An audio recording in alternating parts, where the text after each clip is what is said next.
Jaime Lannister stood upon the battlements of Winterfell with snow drifting across the courtyard in languid swirls. The pale sky above was heavy with clouds, muting the sunlight to a feeble glow that cast more shadows than light across the ancient stones. He drew in a slow breath. The cold air seared his lungs. Once, that alone might have reminded him of his mortality. Yet after everything he had endured, after all the choices that had led him here, a simple wintry sting felt like the gentlest of reproaches. In the distance, the ancient walls stretched out in weather-worn grandeur, an old fortress standing proud against the northern sky, unyielding and timeless. It reminded him of how small and transient mortal life truly was, and how every breath now might be his last. He thought about how, once, he had been so careless with the notion of honor, of love, of life itself. He had grown up certain of his place in the world, the golden son of House Lannister, destined for praise. That man might have avoided the burden of consequence. But fate had intervened. Fate had shaped him into the man he was now.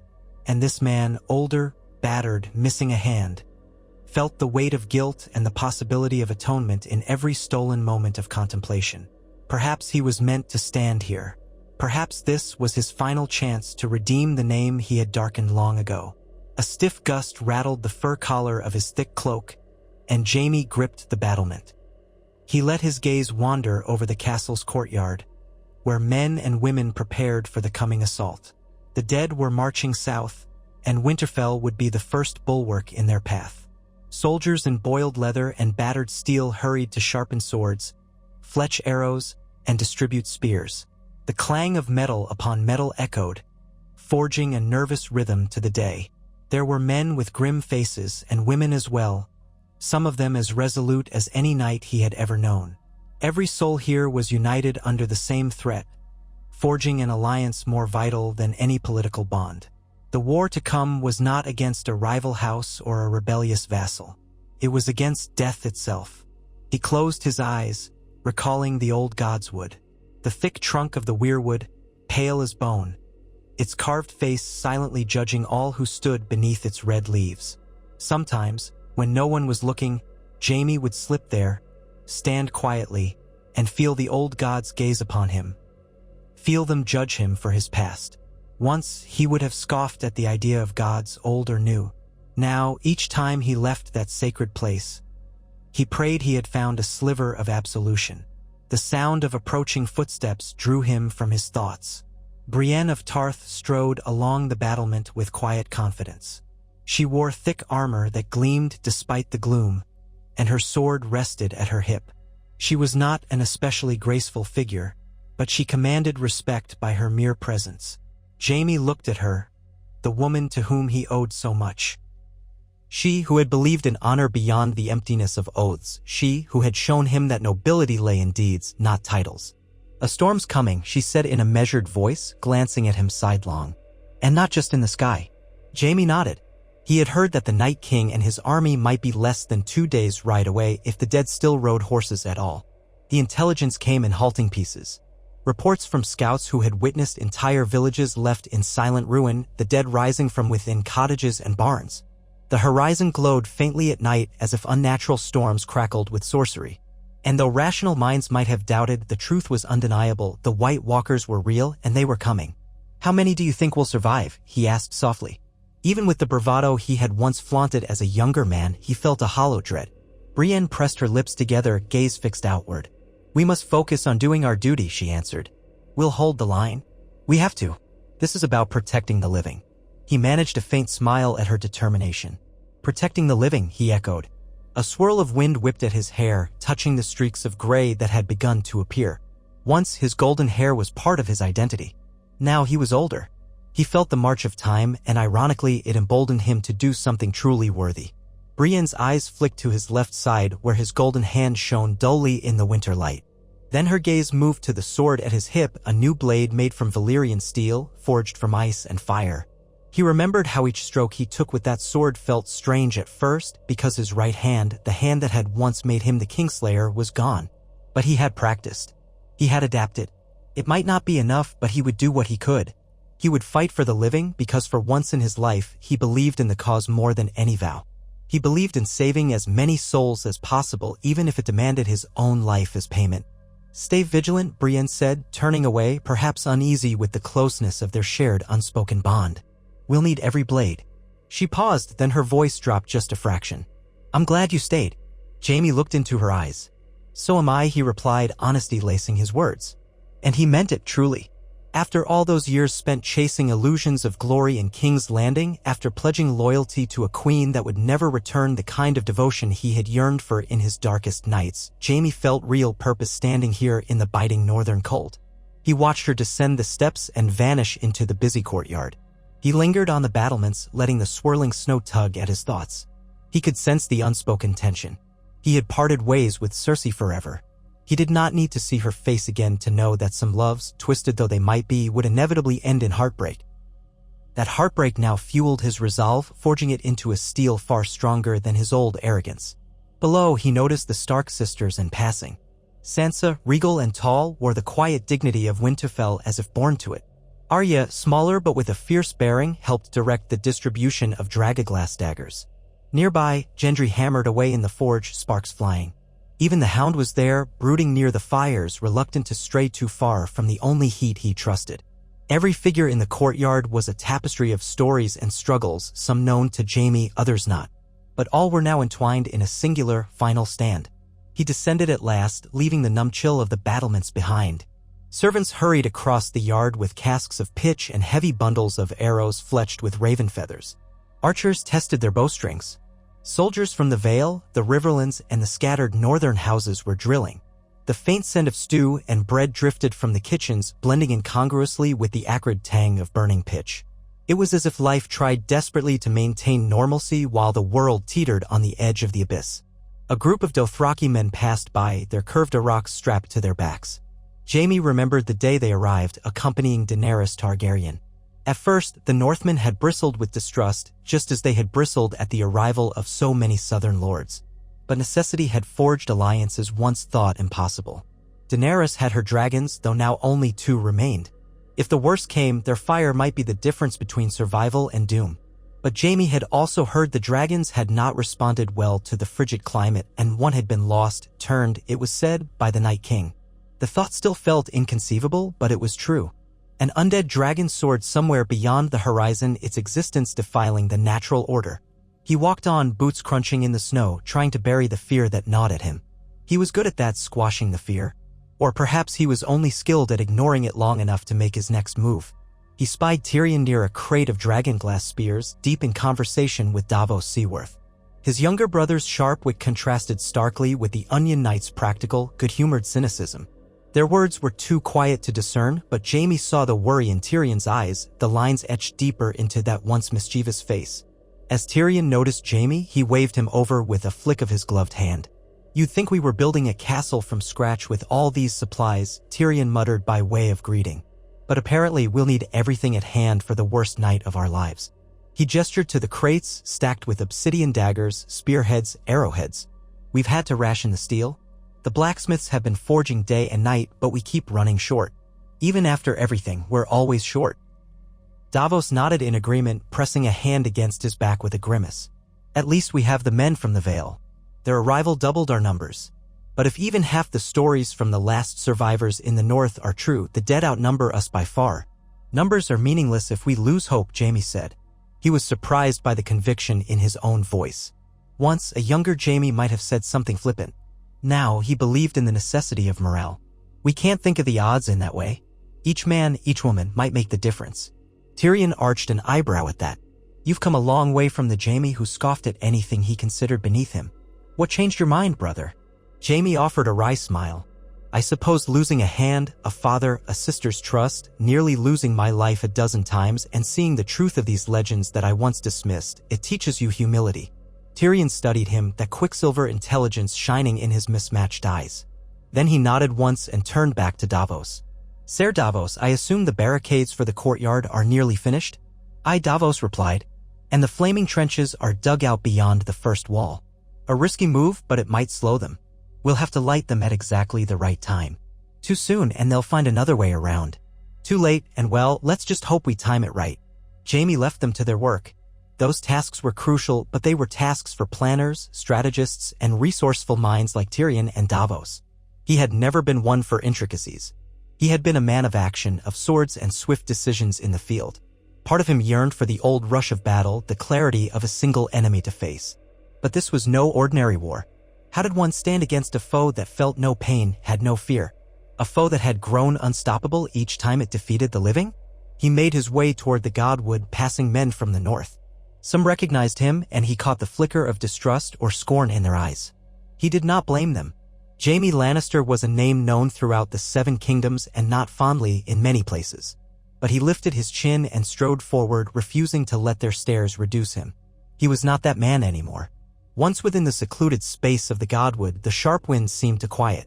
Snow clung to the ground and trees, muffling the environment in a hush. The weirwood stood in the center, its bark a ghostly white and its face carved with ancient artistry. Red leaves shifted overhead. Jaime drew a deep breath. Something about the old god's presence felt like an unspoken testament to the North's unyielding spirit. This was a land shaped by harshness, by long winters, by unwavering loyalty. It made men hard as the iron they forged, but also capable of remarkable devotion. He rested a hand on a low stone near the base of the tree. He had no right to pray here, but he had been doing it anyway in quiet moments ever since he arrived. Not for favor or victory, he was not that naive. He prayed for a chance to protect those who could not fight for themselves, to stand between them and the terror that approached. He prayed for a flicker of redemption, not so that songs would be sung of Jaime Lannister's heroism, but so that he might die knowing he had, in the end, done the right thing. Closing his eyes, he let the hush of the Godwood envelop him. The distant clang of smithies and the shouts of soldiers became a faint echo behind the rustling leaves. The cold bit his cheeks, but he endured it, standing motionless as if his stillness alone might earn him the god's ear. He wasn't sure how long he lingered. Minutes or hours, time felt shapeless here. Eventually, the soft crunch of footsteps on snow drew him back to reality. He turned. There stood Bran Stark in his wheeled chair, watching him with an unreadable expression. The boy, no, the young man, possessed an uncanny stillness that made Jaime's skin prickle. Bran had told him once, in his quiet, measured voice, that he was not the boy who had fallen from that tower all those years ago. He was the three-eyed raven now, an enigmatic presence who seemed to see more than a mortal man ever should. Jaime inclined his head, a gesture of respect. "Is there something you need?" he asked. Bran blinked, those pale eyes gleaming with cryptic knowledge. "No.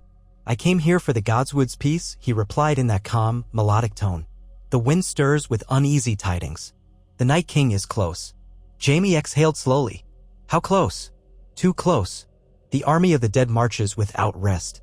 Tomorrow, perhaps at dusk, they will be upon us." A ripple of dread coursed through Jaime, though he kept his posture steady. Tomorrow. They had known it was soon, but hearing it spoken aloud made it real. "Then we must be ready." Bran's gaze seemed to pierce through him. "You're afraid." Jaime met that gaze. Once he might have denied it. But now what use was pretending? "Yes," he confessed. "I am." Bran nodded, a small, solemn gesture. "Fear does not preclude bravery," he said. "Sometimes it precedes it. I see paths branching out like rivers across time. Some show the living triumphant, others do not." An uneasy tension fluttered in Jaime's chest. He wanted to ask, "Which future do you see for me?" But some part of him believed he did not want that answer. Destiny was a delicate tapestry, and the knowledge of one's fate might unravel a man's will to act. Instead, Jaime rested his good hand atop his golden hand, letting the cold metal remind him of the consequences that had shaped him. "If there's anything else you need from me, anything that might help, tell me. I will do it." Bran inclined his head. "I know," he said. "You've changed." Jaime closed his eyes for a moment, feeling the weight of those words. Changed, yes, but was it enough? Opening them again, he found Bran already wheeling away, leaving the Godwood as silently as he had come. The rest of that day passed in a blur of preparations. The courtyard teemed with frenetic energy. Swords were sharpened, dragonglass was affixed to spears, shields, and arrows. Catapults and trebuchets stood at the ready. The walls of Winterfell bristled with sharpened stakes. The great halls were turned into makeshift barracks for the wounded and a final refuge for those who could not fight.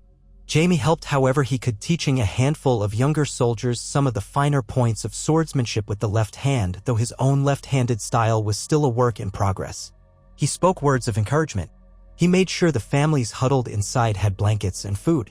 None of this came naturally to him. He was no quartermaster, no steward. But he found purpose in the simple acts of service, and the men and women around him, though some still eyed him warily, seemed to appreciate the help. As dusk fell, the small fires around Winterfell flickered in the gloom. Tormund Giantsbane, with his fierce red beard and booming laugh, regaled anyone who would listen with tales of the free folk's battles against the dead. But even Tormund's humor carried a tremor of anxiety beneath the surface. The prospect of facing the White Walkers again did not appeal to him, however much he boasted. In the great hall, a quiet, tense meal was served.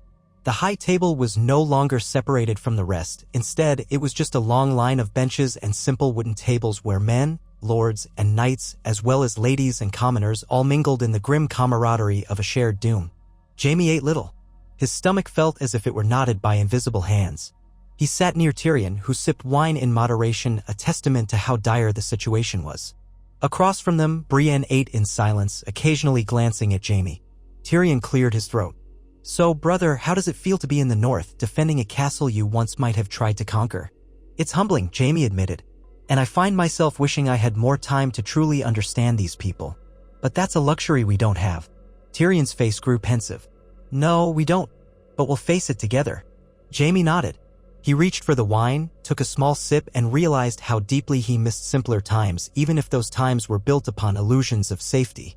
War had a way of clarifying a man's priorities, and the swirling anxiety in the hall was a suffocating reminder of how fragile life was. That night, Jaime scarcely slept. In the room he had been given, the fire in the hearth crackled with a dim warmth, but the shadows cast on the walls loomed like specters. He rose several times, paced, ran a hand through his hair. Memory after memory returned. His father's disapproval, Cersei's manipulations, the day he knelt before the Mad King and slew him to save thousands, only to be branded as an honorless traitor for it. What was honor? What was duty? Sleep came only in fragments, like shattered glass, and each dream jolted him awake. When dawn broke, it was bleak and gray. The day felt slow, yet pulsing with dread. Warriors assembled on the ramparts and in the courtyard. Groups were assigned to specific defenses. One by one, men, women, and even older children readied themselves. The quiet was almost worse than chaos. It was the hush before a thunderstorm. Jaime found himself in the courtyard, adjusting his armor. He had chosen a suit of plate that the blacksmiths had refitted for him, simpler than the ornate armor he once wore, with fewer golden embellishments. He felt more at home in this plain steel, layered with fur for warmth. The sword at his side, Valyrian steel glinting in its scabbard, lent him some small measure of confidence. Not enough to banish all fear, but enough to stand tall. Near him, Brienne tested the straps on her own armor. He watched her as she flexed her arms, satisfied with the snug fit.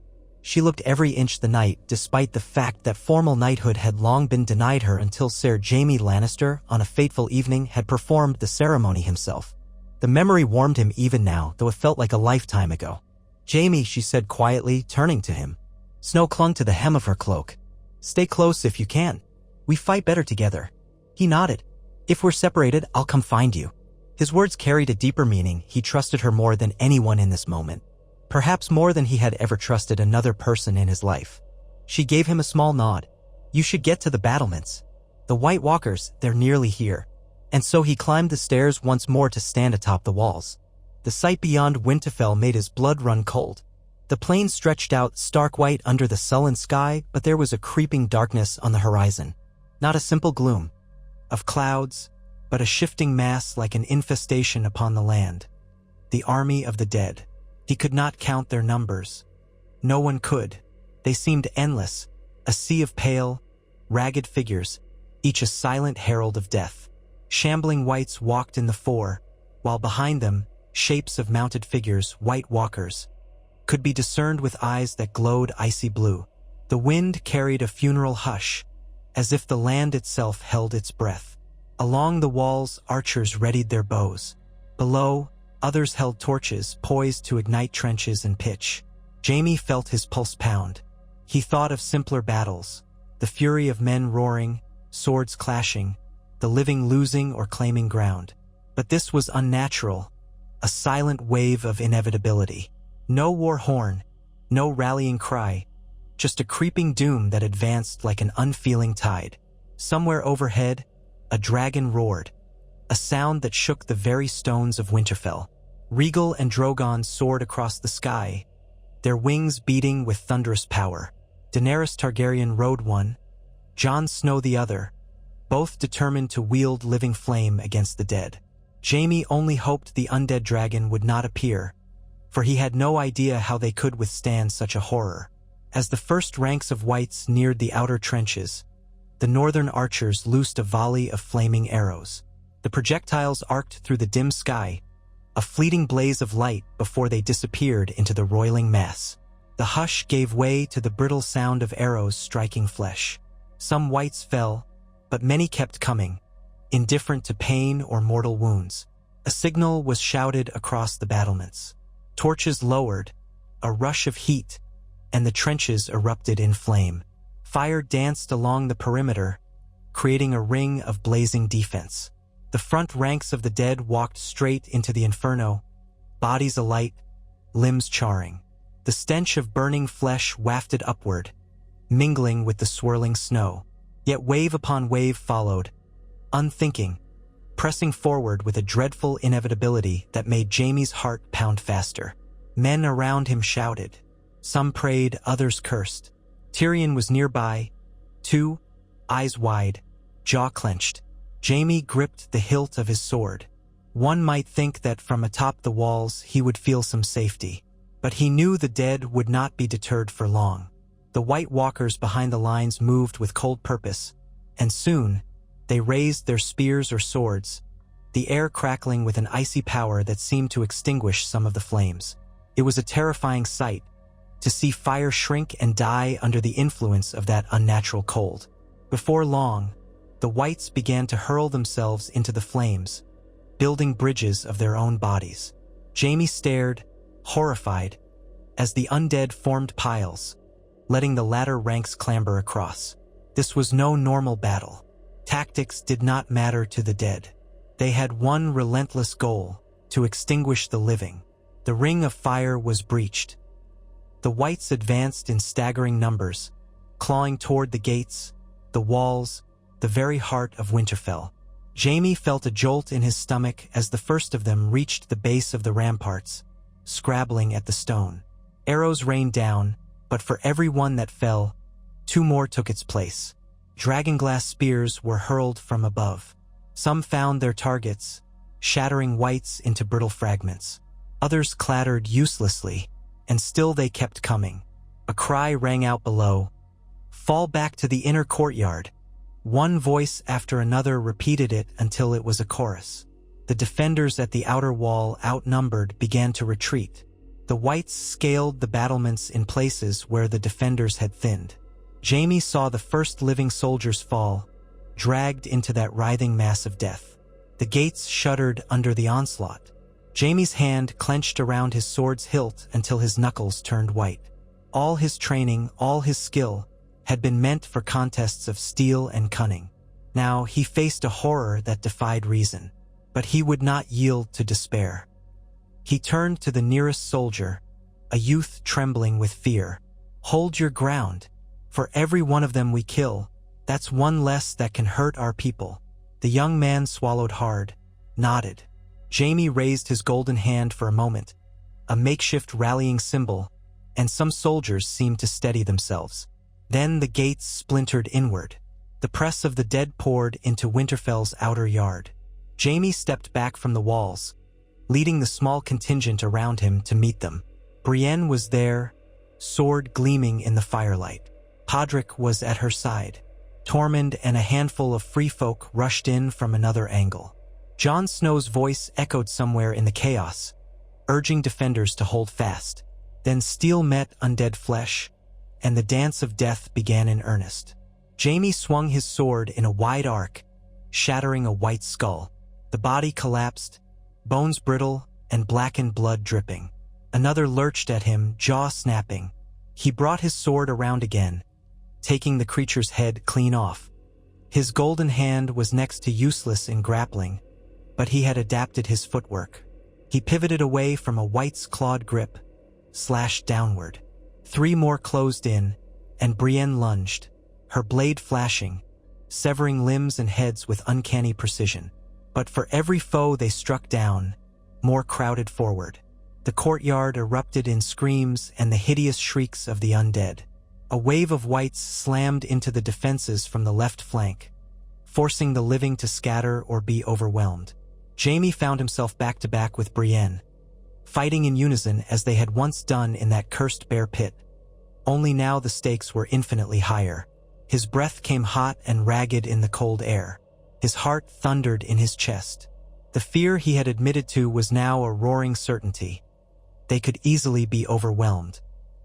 Somewhere above, a dragon bellowed and a long jet of flame illuminated the courtyard, incinerating a mass of whites. The relief was temporary, for the undead parted or stumbled around the inferno, continuing their relentless push. Jaime glimpsed Daenerys, perched atop Drogon, her face set in grim determination. The flames churned the sky with black smoke. He heard the answering roar of Jon's dragon. But still, the dead advanced. Time blurred. Jaime lost track of how many he killed. Adrenaline fueled each swing of his sword. His left arm ached and used to such prolonged battle. The wet slosh of gore and the crunch of bones assaulted his senses. His breath plumed in frosty bursts. The living were forced deeper and deeper into the corridors of Winterfell. He saw men stumbling, arms and faces scratched by the white's claws. He saw women fighting with daggers of dragon glass, determination etched on their faces. He saw the despair in their eyes when more whites crawled through the shattered gates. He stumbled on a fallen comrade's body, nearly toppling over. A white lunged. Jaime slashed upward, splitting its torso. Another grabbed at his shoulder, teeth snapping. He used his golden hand to smash its jaw aside, then drove his sword into its spine. The press of the dead threatened to swallow him. His muscles quivered from the exertion. He tasted blood in his mouth, his lip must have split. But he kept swinging, one blow after another. The world devolved into a chaos of shrieks, clangs, and swirling snow tinged red with fresh blood. Amid the mayhem, a horn blasted. The living tried to regroup. Jaime heard faint orders to pull back to the Great Hall and the inner wards, but the dead were everywhere. A pack of whites climbed the walls. Others lunged through broken windows. Jaime saw Grey Worm leading the Unsullied in disciplined ranks, forcing a narrow corridor for the civilians to escape further inside. Then a chilling screech split the sky. Jaime whipped his head upward and spotted a third dragon shape in the clouds, undead flames flickering in its maw. The Night King's dragon had arrived. Its hollow roar resonated across the battlefield, and a wave of azure flame erupted from its jaws. It struck the far wall, tearing stone asunder in an explosion of ice-blue fury. Men were flung from the ramparts, their screams lost in the hiss of superheated air colliding with the bitter cold. A fresh wave of terror rippled through the defenders. If the Night King himself was here, that meant the heart of darkness was near. Jaime blinked sweat from his eyes, glancing around. Their lines were falling back. Tyrion and Davos tried to rally archers on the second level. Arya Stark darted through pockets of the undead with impossible agility. The Hound roared in defiance, hacking at whites with savage strength. Yet all of it might be futile unless the White Walkers themselves were confronted. Spurring himself into action, Jaime joined a small group forming near Brienne, Tormund, and Jon Snow. The young Targaryen king, if he truly was a Targaryen, had dismounted regal at some point, likely forced to the ground by the whites clambering onto the dragon's flanks. Jon's sword, Longclaw, pulsed with an eerie reflection of the flames around him. "We have to find the Night King," Jon shouted over the din. "We have to stop him. He's the key." Brienne nodded fiercely. "Lead the way." She and Jaime fell in behind Jon, forging a wedge through the mass of whites. Tormund bashed aside several more creatures, letting out a war cry that rang defiantly. Their group forced its way toward the courtyard. The swirl of smoke and flame overhead cast shifting shadows across the carnage. Jaime saw glimpses of Daenerys overhead, diving low with Drogon, unleashing torrents of fire upon the dead. Each pass was devastating, but not enough to stem the tide entirely. At the center of the courtyard, where the ground was churned mud mixed with blood and shattered bodies, a tall, pale figure stood. The Night King. He was silent, clad in armor of icy black, holding a spear fashioned from some crystalline material. His face was expressionless, but his eyes radiated a malevolent blue light that made Jaime's skin crawl. White Walkers flanked him, each bearing a blade that glimmered with frost. The scattered defenders nearby charged, only to be cut down in seconds. The Night King strode forward, unstoppable. Jon charged with a desperate howl. Tormund and Brienne followed, and Jaime was only a step behind, hard hammering. Their swords met the White Walkers. The crack of Valyrian steel against their frosted blades resonated in the frigid air. Sparks and shards of ice flew. Jon parried the Night King's spear with Longclaw, the force of the blow nearly knocking him off balance. Tormund swung his axe at another White Walker, but it dodged gracefully, striking back with inhuman speed. Jaime pivoted to meet a third, blade clashing. He felt the shock of impact rattle up his arm. The White Walker's strength was immense. Still, Jaime gritted his teeth and held fast. Valyrian steel bit into the creature's torso, and it hissed, stumbling back. Jaime pressed the attack. He slashed again, a diagonal cut that shattered the White Walker into a spray of icy shards that scattered like crystalline confetti. Victory, brief, exultant, flooded him. He'd killed a White Walker. But there was no time to celebrate. Another loomed, and beyond it stood the Night King, exchanging a furious series of blows with Jon. Brienne engaged 2 more White Walkers at once, her prowess with Oathkeeper a match for their preternatural speed. Tormund, battered and bleeding, still roared defiance as he swung his axe in great arcs. Jaime locked blades with a White Walker that nearly knocked him off his feet. He stumbled, golden hand scrabbling for balance against the churned ground. He gasped as he caught a flash of the Night King turning toward Jon with cold intent. Then Daenerys descended from above, Drogon's wings buffeting the air, flinging corpses and wights aside. She unleashed a torrent of dragon fire upon the Night King. The flames roared around him in a conflagration that momentarily dazzled Jaime's vision. When his sight cleared, his blood turned to ice. The Night King stood unharmed, stepping through the flames as if they were no more than a summer breeze. He hurled his spear upward. Drogon twisted, avoiding a direct strike, but the spear tore along the dragon's flank, drawing a roar of pain. Drogon's fire guttered, and the beast lifted off, blood trailing in the air. Jon lunged, hoping to capitalize on the Night King's distraction. Longclaw arced downward. The Night King spun, raising an icy blade to parry with eerie grace. They struggled, locked in combat. Jaime and Brienne fought desperately to break free of the wights that hemmed them in to aid Jon. But the undead pressed harder. One sank its teeth into Jaime's pauldron, and he bashed it away with his golden hand. His muscles burned, lactic acid screaming. Another wight grabbed at his leg, nearly toppling him. He stabbed downward, destroying it. Then he glimpsed the Night King out of the corner of his eye, flinging Jon aside with a single powerful blow. Jon hit the ground hard, the wind knocked from his lungs. He struggled to rise, but the Night King advanced, spear glinting with malicious frost. Jaime roared and hacked his way free from the mob of wights. Brienne followed, forging a path. At the same moment, Arya materialized from the swirling chaos, leaping at the Night King with cat-like agility. Her Valyrian steel dagger flashed. The Night King twisted, catching Arya's wrist in midair, his expression unchanging. He flung her brutally across the courtyard. She landed with a thud, rolling to a stop in a dazed heap. No! Jaime heard Brienne shout, her voice raw. The Night King raised his weapon, about to strike Arya a fatal blow. But Jon had recovered enough to lunge, hooking the Night King's arm with Longclaw. Steel screeched on ice. In that heartbeat, Brienne dashed forward, deflecting the blow that would have killed Arya.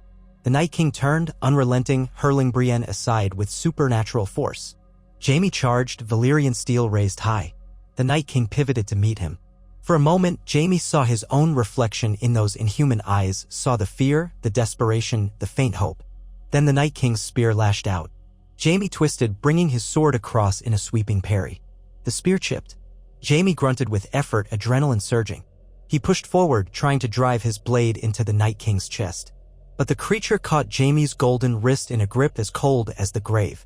Pain lanced through Jaime's arm as if shards of ice were driving into his flesh. He gasped, his left hand struggling to maintain pressure on the sword. A savage noise tore from his throat as he wrenched free, leaving the golden hand in the Night King's grip. The clasp that fastened it to his stump had snapped, and the metal fixture clattered to the ground. Jaime stumbled back, his severed arm throbbing with numb agony. But he refused to retreat. He raised his sword again. Behind the Night King, Jon lunged once more, aiming to strike a fatal blow. In a flicker of movement too fast for mortal eyes, the Night King spun, driving his frosted blade into Jon's side. Jon's gasp echoed. He crumpled, clutching his wound, blood darkening the snow. The blow wasn't a clean kill. Jon still lived, groaning, but the Night King had neutralized him. Brienne, battered, dragged herself to her feet, but a swarm of wights closed around her, forcing her away. Jaime stood, breath ragged, and locked eyes with the Night King. This was it, his chance to do something that mattered. He remembered all the times he had broken oaths for self-serving reasons. Kingslaying, vow-breaking, fathering children he could not claim. But now he stood for something pure. He stood for life. With an anguished roar, he attacked. The Night King met his sword with an icy slash. Jaime felt the jolt reverberate through his entire frame. Sparks danced at the point of contact. He fainted, trying to slip under the Night King's guard. Steel screeched on that crystalline spear. Jaime's teeth ground together in frustration. The Night King had centuries of unholy experience, and it showed. Each time Jaime thought he saw an opening, the Night King's weapon was there, parrying, countering, forcing Jaime onto the defensive. Yet Jaime persisted, ignoring the freezing numbness spreading up his arm. He had never fought a more dangerous foe. Blow after blow, the Night King battered him, until Jaime's arms felt like lead. He parried a thrust aimed at his heart, nearly losing his sword. Another slash breezed past his cheek, drawing a thin line of blood. The Night King moved in for the kill, spear poised. Somehow, Jaime found a final reservoir of strength. He pivoted, knocking the spear aside, and threw himself bodily against the Night King, tangling their limbs. The creature's cold presence radiated like a winter gale. Jaime's left hand clutched the hilt of his sword in desperation. He tried to drive the Valyrian steel into the Night King's side. The creature twisted, the blade scraping against his armor. They staggered, locked together. Jaime grunted, muscle and sinew straining beyond mortal limits. The Night King's eyes gleamed. Slowly, inexorably, he forced the spear's tip toward Jaime's chest. Jaime's back bowed, his grip faltering. He saw nothing but those icy eyes and felt the unstoppable power behind that undead arm. With a last, trembling burst of will, Jaime shifted, managing to angle the spear away from his heart. It sank into his side instead, a white-hot shaft of agony ripping through him. He gasped, choking on the pain, but in that same moment he seized the chance. The Night King's guard slipped fractionally and Jaime rammed his sword upward. Valyrian steel bit into the Night King's chest, sinking deep. A raw, hollow sound reverberated from the undead king's throat, part hiss, part snarl. Jaime twisted the blade, face contorted in pain and fury. Frost crackled across the Night King's body, spiderwebbing outward from the wound. For the first time, Jaime thought he saw fear, or something akin to it, in those terrible blue eyes. But then the Night King lurched, slamming Jaime to the ground, the spear still embedded in Jaime's side. A wave of darkness rolled across Jaime's vision. He heard the sword's hilt clang against the icy armor as the Night King staggered. The undead king reached up, gripping the blade that protruded from his chest. The cracking sounds intensified. Fractures raced over his form, splintering like broken glass. A hush fell across the courtyard as if all living and undead paused in suspended disbelief. Then, with a brittle shatter, the Night King disintegrated, bursting into shards of ice that scattered across the blood-soaked ground. An unholy shriek rippled through the air as the White Walkers and Whites momentarily seized and collapsed as if a great animating force had been severed. All across the battlefield, the undead stilled and then collapsed into heaps of bones and corpses. The swirling storm overhead seemed to abate, the winds losing their ferocious edge. Jaime lay there, pain gnawing at every inch of his body. He struggled to breathe. Blood oozed from the wound in his side, staining the snow in ever-spreading crimson. The spear jutted from him, an alien intrusion. He tasted iron on his tongue. Around him, the courtyard was a tableau of mixed relief and horror, men and women gasping, struggling to comprehend that the army of the dead had fallen. His head lolled to one side, and he saw Jon, still alive, leaning against a broken pillar. Jon's eyes found Jaime's, wide with mingled shock and gratitude. He tried to call out, but Jaime couldn't hear the words over the rushi. In his ears. Darkness tugged at the edges of his vision. Someone knelt beside him, a shape in battered armor. Brienne. Her face was streaked with soot and blood, tears running down her cheeks. She cradled Jaime's head gently, an expression of agonized concern etched into her features. "You did it," she whispered, voice trembling. "You killed him." Jaime coughed, wincing as the movement jolted the spear embedded in his side. We did," he rasped. Every breath was agony, but he fought to keep his eyes open, to stay with her a moment longer. He could feel the blood slick beneath him, the life draining from him into the snow. "No, don't talk like that," Brienne said, voice cracking. "Maesters, we'll get the maesters. You'll be all right." Jaime's lips curled in a sad, knowing smile. He had been close to death before, but never like this. A sense of calm washed over him. "Brienne." It's all right, he managed. The courtyard glowed with the torches and the dying fires of battle. Around them, men began to realize the dead had fallen. A shaky cheer rose from those still capable of voicing it. The war was won, for now at least.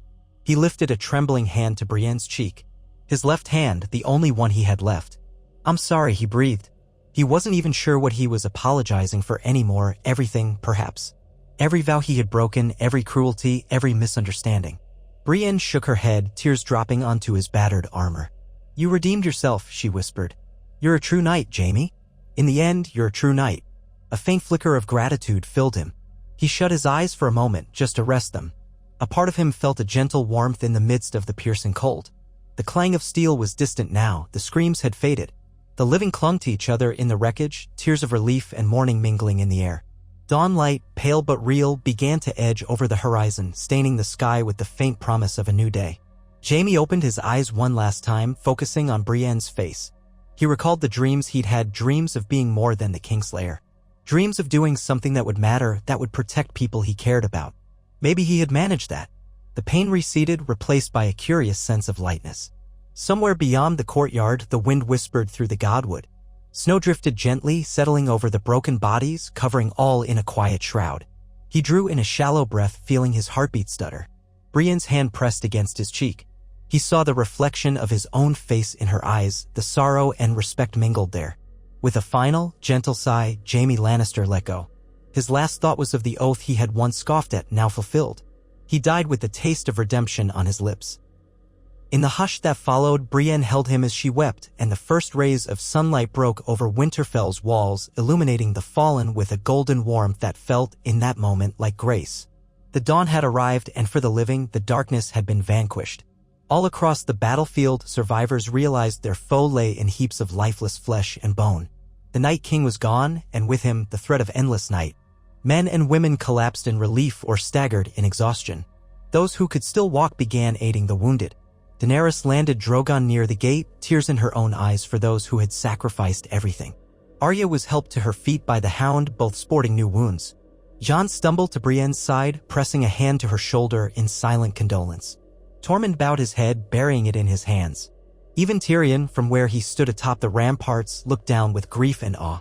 But for Jaime Lannister, who had stayed in the north despite the call of the Southern Queen, whose life had been a tapestry of wrongs and rights, glories and shames, betrayal and loyalty, he found his final moment in the snow, giving everything he had left to protect the realm of men. Some might call him the Kingslayer still. Others would remember him as a hero who helped slay the Night King. Perhaps the songs would one day redeem his name, or perhaps the memory of what happened at Winterfell would fade. In the end, it mattered little. What was certain was that he died as he had once never thought possible, for honor, for duty, and for love of the living. And in that quiet dawn, the North's bitter chill seemed, for an instant, a gentler place. Brienne knelt there in the courtyard for a long time, cradling Jaime's lifeless body against her breast as the others began to stir around her. In that first trembling hour after the Night King's defeat, no one fully understood that the living had indeed prevailed. Many survivors still fought phantoms in their minds, lashing out at corpses that no longer twitched. Others stumbled in a daze, searching for loved ones, for friends, for any sign of who remained alive. Snow drifted through the ruins of the once fortified walls, the wind howling its mournful dirge.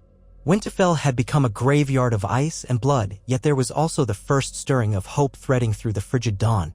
Brienne hardly noticed the hush that was settling in, the slow, astonished realization that the dead were truly dead. Her gaze was fixed on Jaime's face, his eyes forever closed, hair stiff with half-frozen blood where it had spilled in the final struggle. She recalled every moment they had shared, his scornful words at the start of their strange companionship, their desperate fight against Locke's men, the bond they'd forged in Harrenhal's baths. And that day by the tree stump when he had used his left hand for the very first time under her watchful eye. She remembered the night he knighted her, the flicker of warmth in his eyes, the pride he had shown as if bestowing upon her a privilege that he believed, perhaps for the first time, was truly deserved. All of that felt like a fragile candle flame snuffed out by the bitter wind. She closed her eyes, resting her forehead against his cold cheek. In the distance, she could hear the rising clamor of voices. People were calling her name, calling each other's, but she could not will herself to move. At last she felt a hand on her shoulder. It was Jon Snow, face as white as the snow around them except for a streak of dirt across his left cheek and the blood seeping from the wound in his side. His voice came gentle and low, though it cracked with sorrow. He told her that they needed to gather the wounded, account for the dead, see to those who might still be saved. Brienne's breath shuddered out of her in a low sob. She set Jaime's head down gently, tender as a final oath, then rose unsteadily.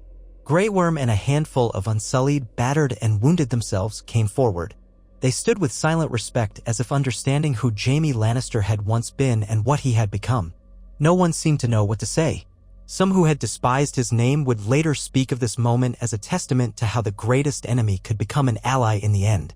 For now, the hush was as thick as the falling snow. At Brienne's nod, two Unsullied carefully lifted Jaime's body, taking it toward the great hall where triage had been hastily arranged for the living and a solemn corner set aside for the dead. Brienne followed them like a silent guardian, her legs shaking with exhaustion and heartbreak. Around them, the wreckage of Winterfell was illuminated by torches that flickered in the early light. Broken stones from the collapsed portions of the walls formed rough barricades. Bent weapons, shattered shields, severed limbs, human and white alike, lay in grotesque tangles.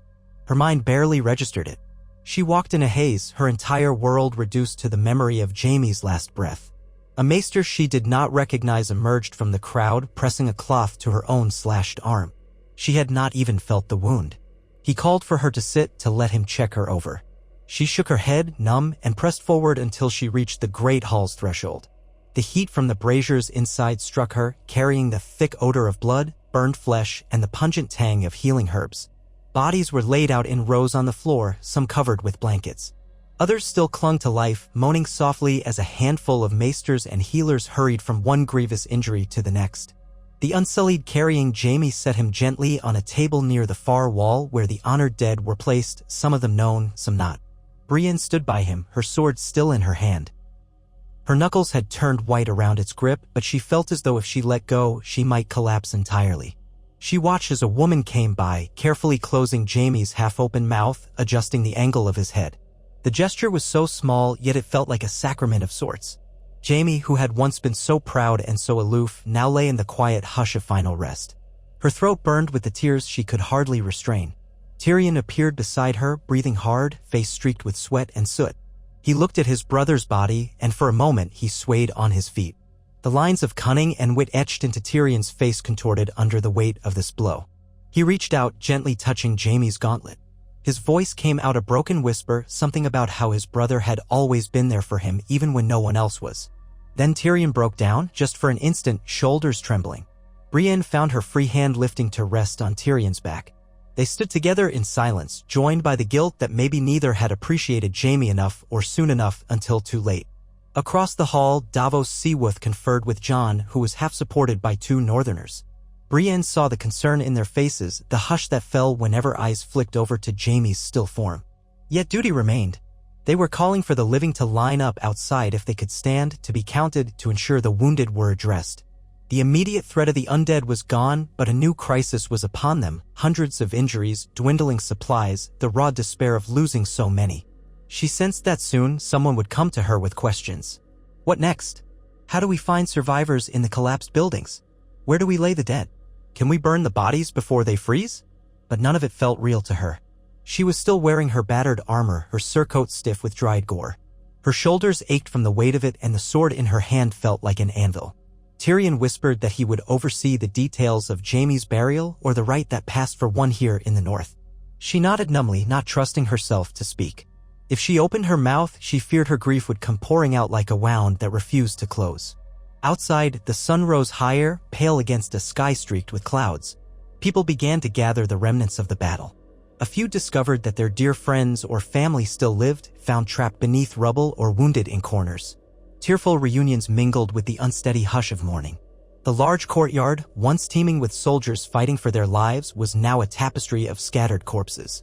Some living men wept openly, kneeling beside a comrade who had fought beside them mere hours ago. Others sank to the ground, staring blankly at the scale of destruction. Brienne finally let her sword arm drop. She gazed at Jaime's still face and whispered his name one last time before stepping away. The hall was filling with more injured, and even in her grief, she recognized the need to move. The living needed space, the dead needed reverence elsewhere. As she made her way through the throng, heading for the exit, she nearly stumbled over a broken shield. She steadied herself on a table, drawing a sharp look from a nearby maester who half expected her to collapse. But she forced her legs to remain steady. Once outside, the cold morning air blasted her cheeks. The courtyard had become a temporary staging ground for triage as well, with a row of tents hastily thrown up along the walls. A handful of braziers fought against the biting wind. She saw men in northern cloaks and veil surcoats hauling out the remains of whites, tossing them into towering pyres. Though the bodies no longer rose, the living had no desire to risk any foul magic reanimating them again. Billows of dark smoke drifted into the sky, mingling with the crisp chill. Podrick stumbled toward her. He had a gash along his temple, partly bandaged. Relief flooded his features at the sight of her still upright, though his eyes brimmed with sorrow when he realized Jaime was not by her side. She nodded once, letting him understand without words. He pressed his lips together in a grim line. She rested a hand on his shoulder as if to comfort him, but neither of them found the words to speak of what they had lost. Instead, they moved on, searching for ways to help. Hours blurred. Brienne lost herself in the tasks that needed doing, helping the wounded to the maesters, ensuring the surviving knights of the north reorganized into squads to search the castle's every corner for survivors. She tore her cloak into strips to bind wounds. She used her strength to shift fallen beams or collapsed stone where people might be trapped. She found it easier to keep busy than to face the hollow ache in her heart. And so she worked tirelessly, ignoring her own aches. Blood from the cut on her arm trickled down to her fingertips, but she scarcely noticed. Everywhere, the survivors whispered the same words: the Night King is gone. His army destroyed. The Great War is over. It was repeated with disbelief, but also with a trembling sense of liberation. No matter how grim their losses, they had achieved the impossible. For a time, that victory overshadowed every other thought. Yet, inevitably, the realm's old divisions began to resurface in people's minds. They had a living queen named Daenerys Targaryen who had contributed her dragons, her armies, and who had, in the end, risked her life in battle. But also, somewhere in the south, Cersei Lannister still held the Iron Throne, waiting for news that the North had fallen. Now that the dead were gone, would the war among the living resume?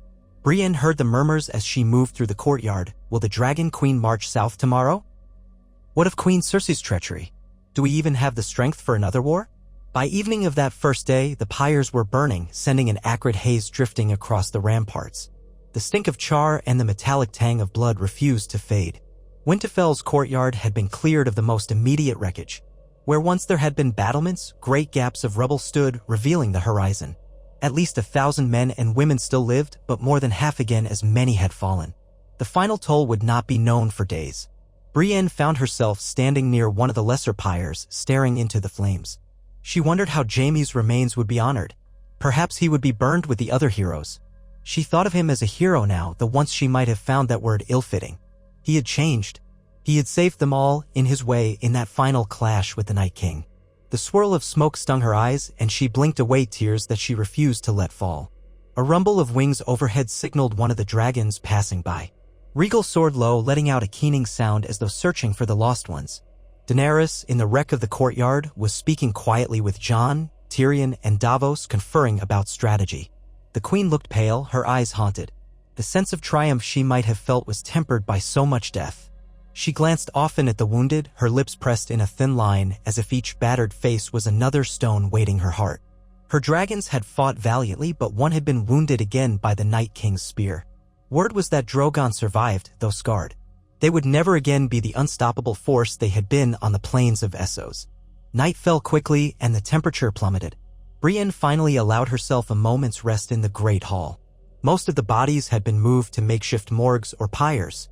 The hall was filled with cots, the air heavy with the moans of the injured. She took a seat near one of the braziers, wrapping her arms around herself. Her exhausted eyes drifted shut.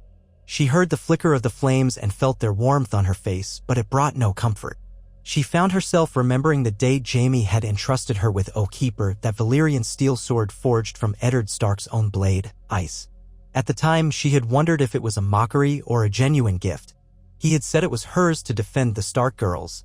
She had done her best, though the world had twisted in ways no one could have foreseen. He had once told her he believed in her, that she was a true knight at heart even if the world refused to recognize her worth. Yet, in the end, it was he who died the most knightly death of them all. Podrick approached quietly, bringing a bowl of stew. It was thin and lukewarm, but he insisted she eat. She forced down a few spoonfuls, her stomach churning from grief and fatigue, but she knew she had to keep her strength. He asked, in a hesitant voice, if she intended to stay for Jaime's funeral rites. She nodded, unable to form words. Pod placed a hand on her shoulder and simply said, "He died nobly." She had no reply, her throat closed around the sentiment that she knew was true and yet so painful. Eventually, she found the meager comfort of a corner where she could lean back and let sleep creep in. Her dreams were fractured glimpses of the battle, snatches of Jaime's face as he drove Valyrian steel into the Night King. She thought she heard the rasp of his final breath again, felt the cold press of his forehead against hers. She jerked awake more than once, heart-hammering, before exhaustion forced her under once more. Dawn of the second day arrived with a sickly orange glow that tinged the sky. Cinders still drifted from the pyres, swirling in the frosty air like black snowflakes. A smell of charred remains lingered, impossible to ignore. Worn-out men and women stooped to gather salvageable scraps of armor, unbroken weapons, or anything that might be of use. War might come from the south now, and they could not afford to be ill-equipped. Around midday, a small group assembled in the courtyard to offer last respects to some of the greatest fallen. Jon Snow stood with difficulty, hand pressed to his bandaged side, next to Daenerys, Tyrion, Davos, and a few northern lords who had survived. Grey Worm was present too, with a handful of Unsullied. Sansa and Arya emerged from inside the keep, both battered, both changed by the horrors they had witnessed. Tormund arrived, leaning on the shaft of a borrowed spear, but determined to stand upright in the bitter wind. At the center of this gathering lay several funeral biers, each draped with cloth that bore the sigils or colors of the fallen heroes. One bore the sigil of House Mormont for little Lyanna, who had died fiercely slaying a white giant. Another displayed Theon Greyjoy's crest of the Kraken, though he had died redeeming the name he once forsook. And there was one for Jaime Lannister. A plain covering for House Lannister's lion was not easily found in the north, but a lion's head had been hastily embroidered by some unknown hand in pale thread. Brienne stood at the foot of Jaime's bier, her face set in quiet. Devastation. The wind tugged at her hair.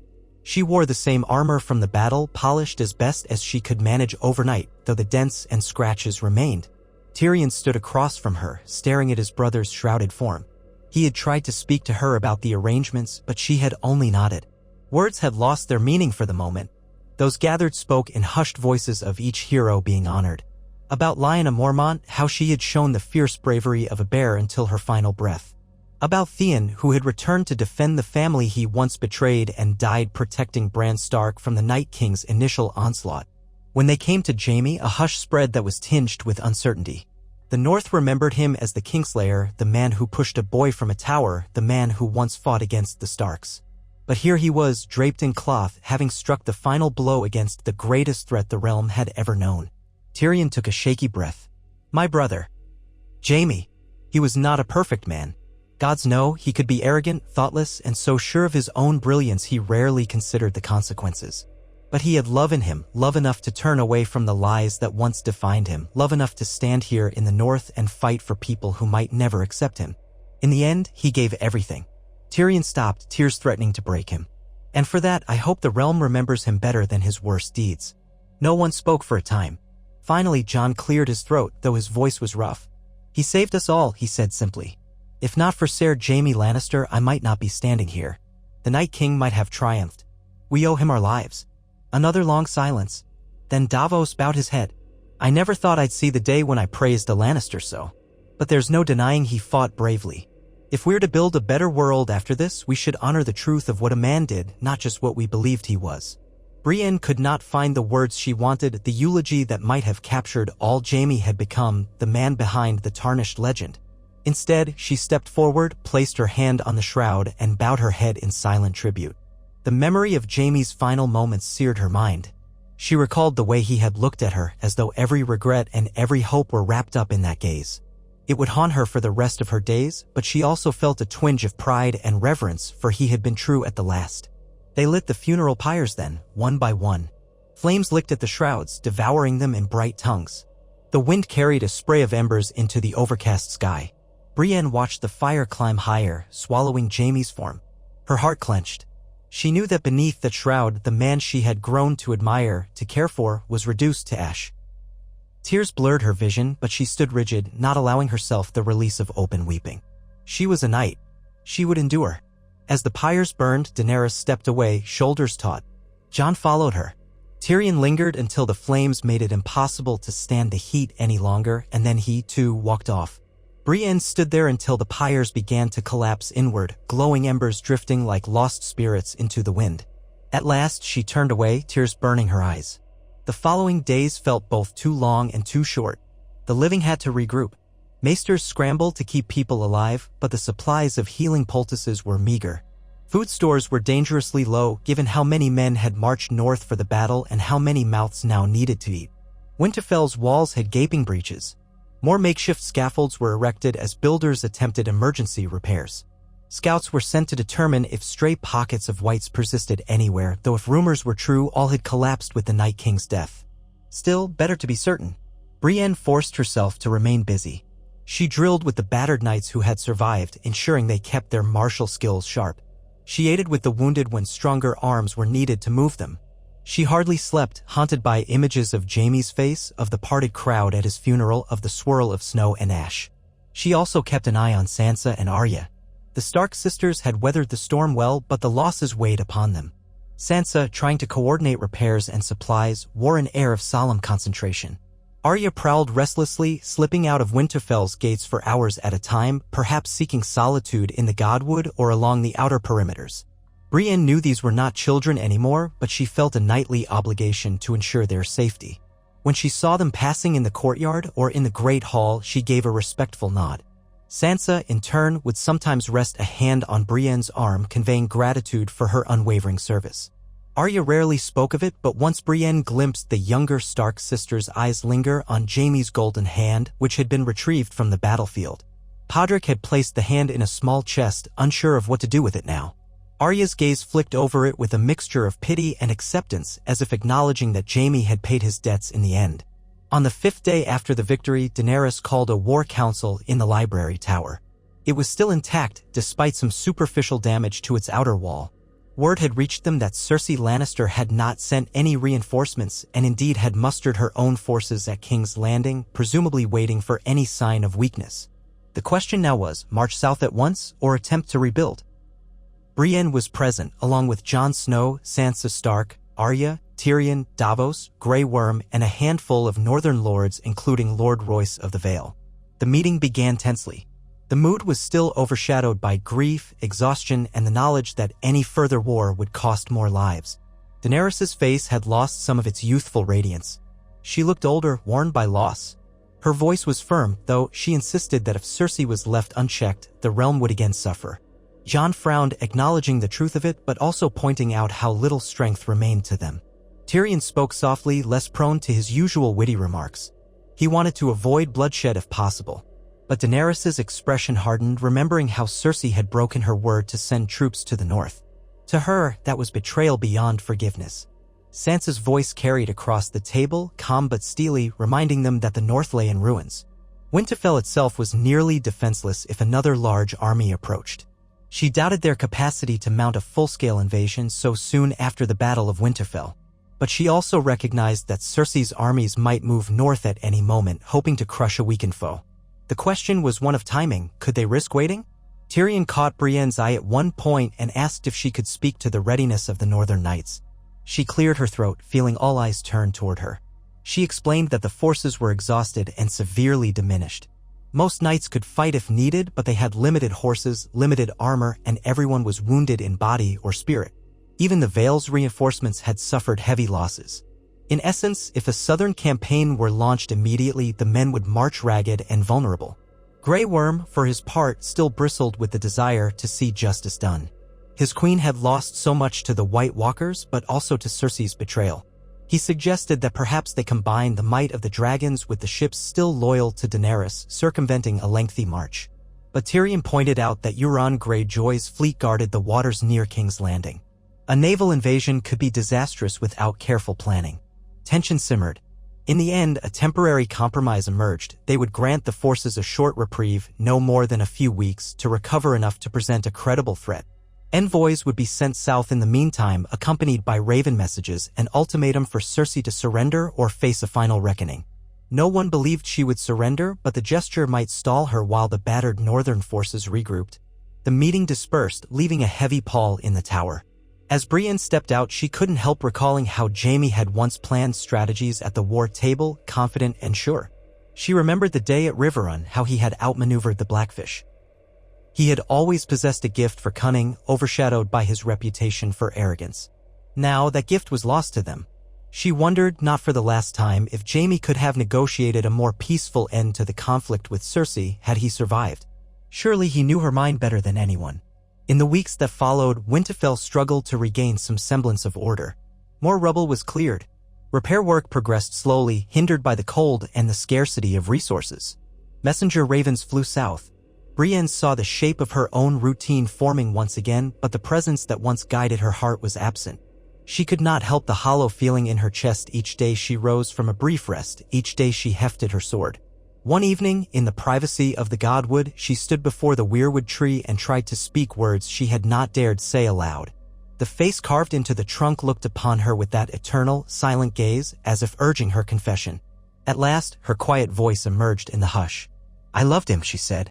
She surprised herself with that admission, the raw honesty of it. "I tried not to.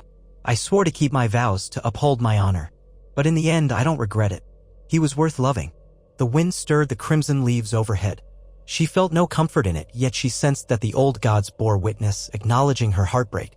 She remained there long after nightfall until her breath frosted the air in thick clouds and the distant windows of Winterfell glowed with flickers of firelight.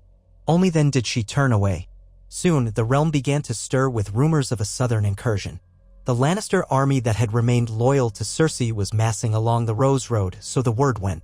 Euron's fleet patrolled Blackwater Bay, making approach from the sea nearly impossible.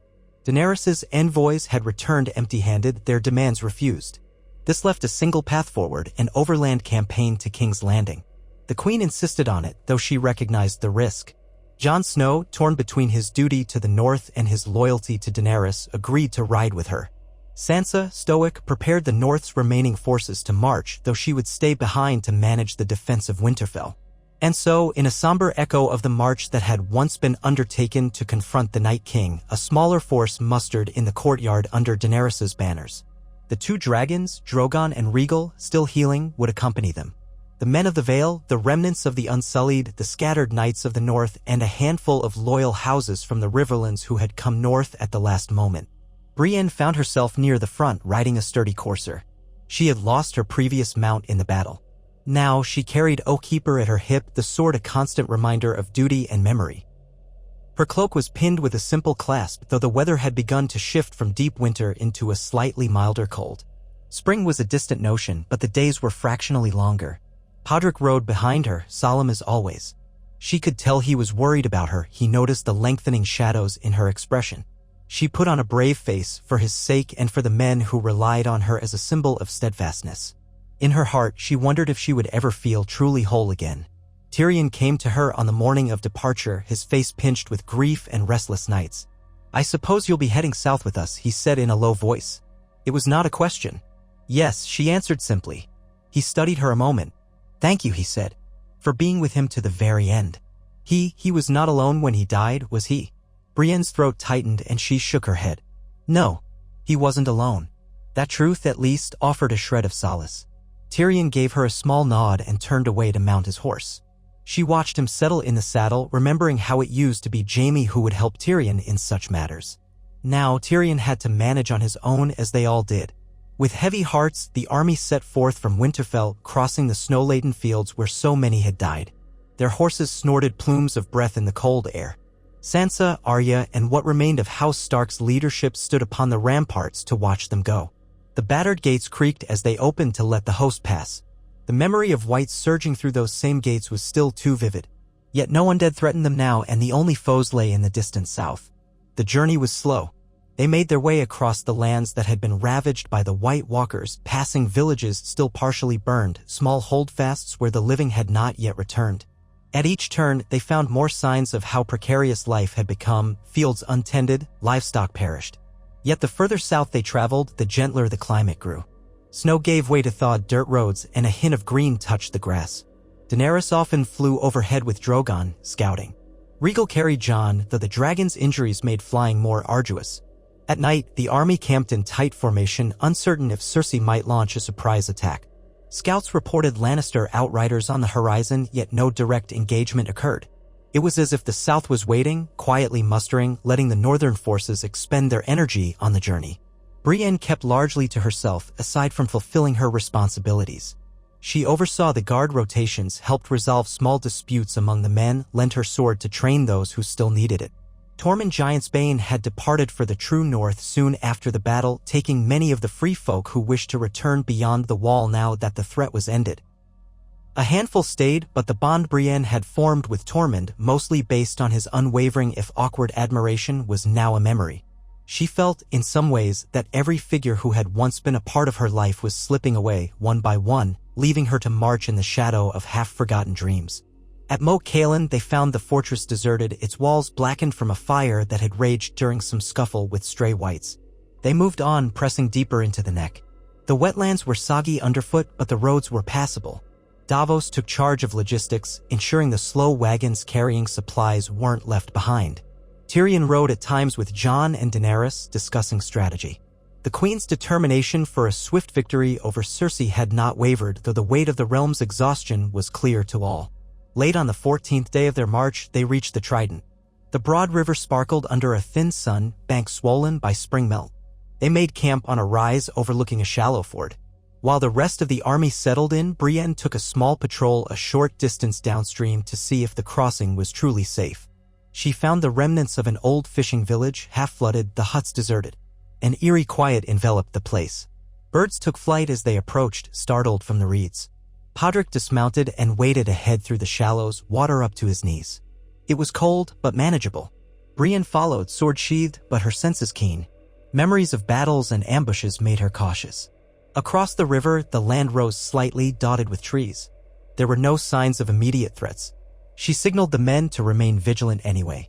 Returning to camp, she reported the crossing was clear, and the decision was made to ford at first light. That night, the campfires dotted the bank like a field of orange stars. Brienne sat near one such fire, quietly polishing Oak Keeper. In the flickering glow, the Valyrian steel gleamed with an otherworldly sheen. She could not help but think of Jaime once more, how he had pressed that sword into her hands, his golden hand resting over hers. A symbol of trust. A symbol of something deeper, though at the time she dared not name it. She shut her eyes, letting the swirl of memories wash over her. A noise alerted her. Tyrion approached, holding a small jug of wine. "May I sit?" he asked. She nodded. He settled on a rock opposite her, carefully setting down 2 cups. He poured the wine, offering her one. She hesitated. She rarely drank to excess, but perhaps a small amount might soothe her raw nerves. She accepted. For a moment, they drank in silence, listening to the pop of the fire. In the distance, a dragon's roar rolled across the night, followed by the answering call of the other. Tyrion sighed. "I find myself missing him more now as the war approaches," he said, his voice subdued. "All the years I spent in King's Landing, I never thought Jaime could, well, that he'd choose honor over everything else. But he did." Brienne swallowed, the wine tart on her tongue. "He died a knight's death," she replied softly. At the end, he was more than anyone believed he could be. Tyrion studied her, eyes glimmering with a sadness that matched her own. "I wish I'd told him how proud I was of him. The last time I saw him alive, there were so many things unsaid." Brienne's throat tightened. She remembered that she had never told Jaime how deeply she cared, how much his respect and companionship meant to her. Though she suspected in those final moments he had understood. She forced the emotion down, focusing on the practicalities. "You did as well as you could. We all did. It was a battle for the living, Tyrion." He nodded, swirling his cup. "And here we are, living. At least for now. My queen is intent on removing Cersei from the throne. I can't blame her. Yet I worry about what will become if this war drags on." He glanced around the camp at the ring of tents, the tired soldiers. "We have men half-starved, battered, who watch their friends torn apart by wights. Will they have the heart to break another city's defenses, to kill more living souls?" "They'll do as they must," Brienne said wearily. "They have no choice. Neither do we. If Cersei remains in power, she'll never let this realm know peace." Tyrion's gaze dropped to the ground and he nodded. "You're right. It's a dark path. My father used to say that Lannisters were lions, unstoppable in war. But my father was a cruel man for all his competence. Jaime overcame that cruelty eventually. I wonder if I can do the same." Brienne reached out, hesitating only slightly before resting her hand on his arm. "You are not your father," she said. "And you saw what Jaime did. You can choose differently, too." A wry smile curved Tyrion's lips. "Perhaps. Sometimes I think that if he could rise above our family's legacy, so can I." "Thank you, Ser Brienne." He finished his wine, set the cup aside, and rose. "Rest well. Tomorrow might bring new horrors. May the gods grant we face them with some measure of resolve." She watched him go, feeling a quiet kinship. They had both lost Jaime in different ways, but the absence affected them profoundly. She gazed into the fire, recalling the feel of Jaime's voice in her ear when they had sparred, the unexpected gentleness beneath his sharp humor. She inhaled a shaky breath, setting her cup aside, and decided to stand a short watch to clear her mind. Sleep would not come easily anyway. Morning broke with a thin mist clinging to the river. The crossing proved less complicated than expected.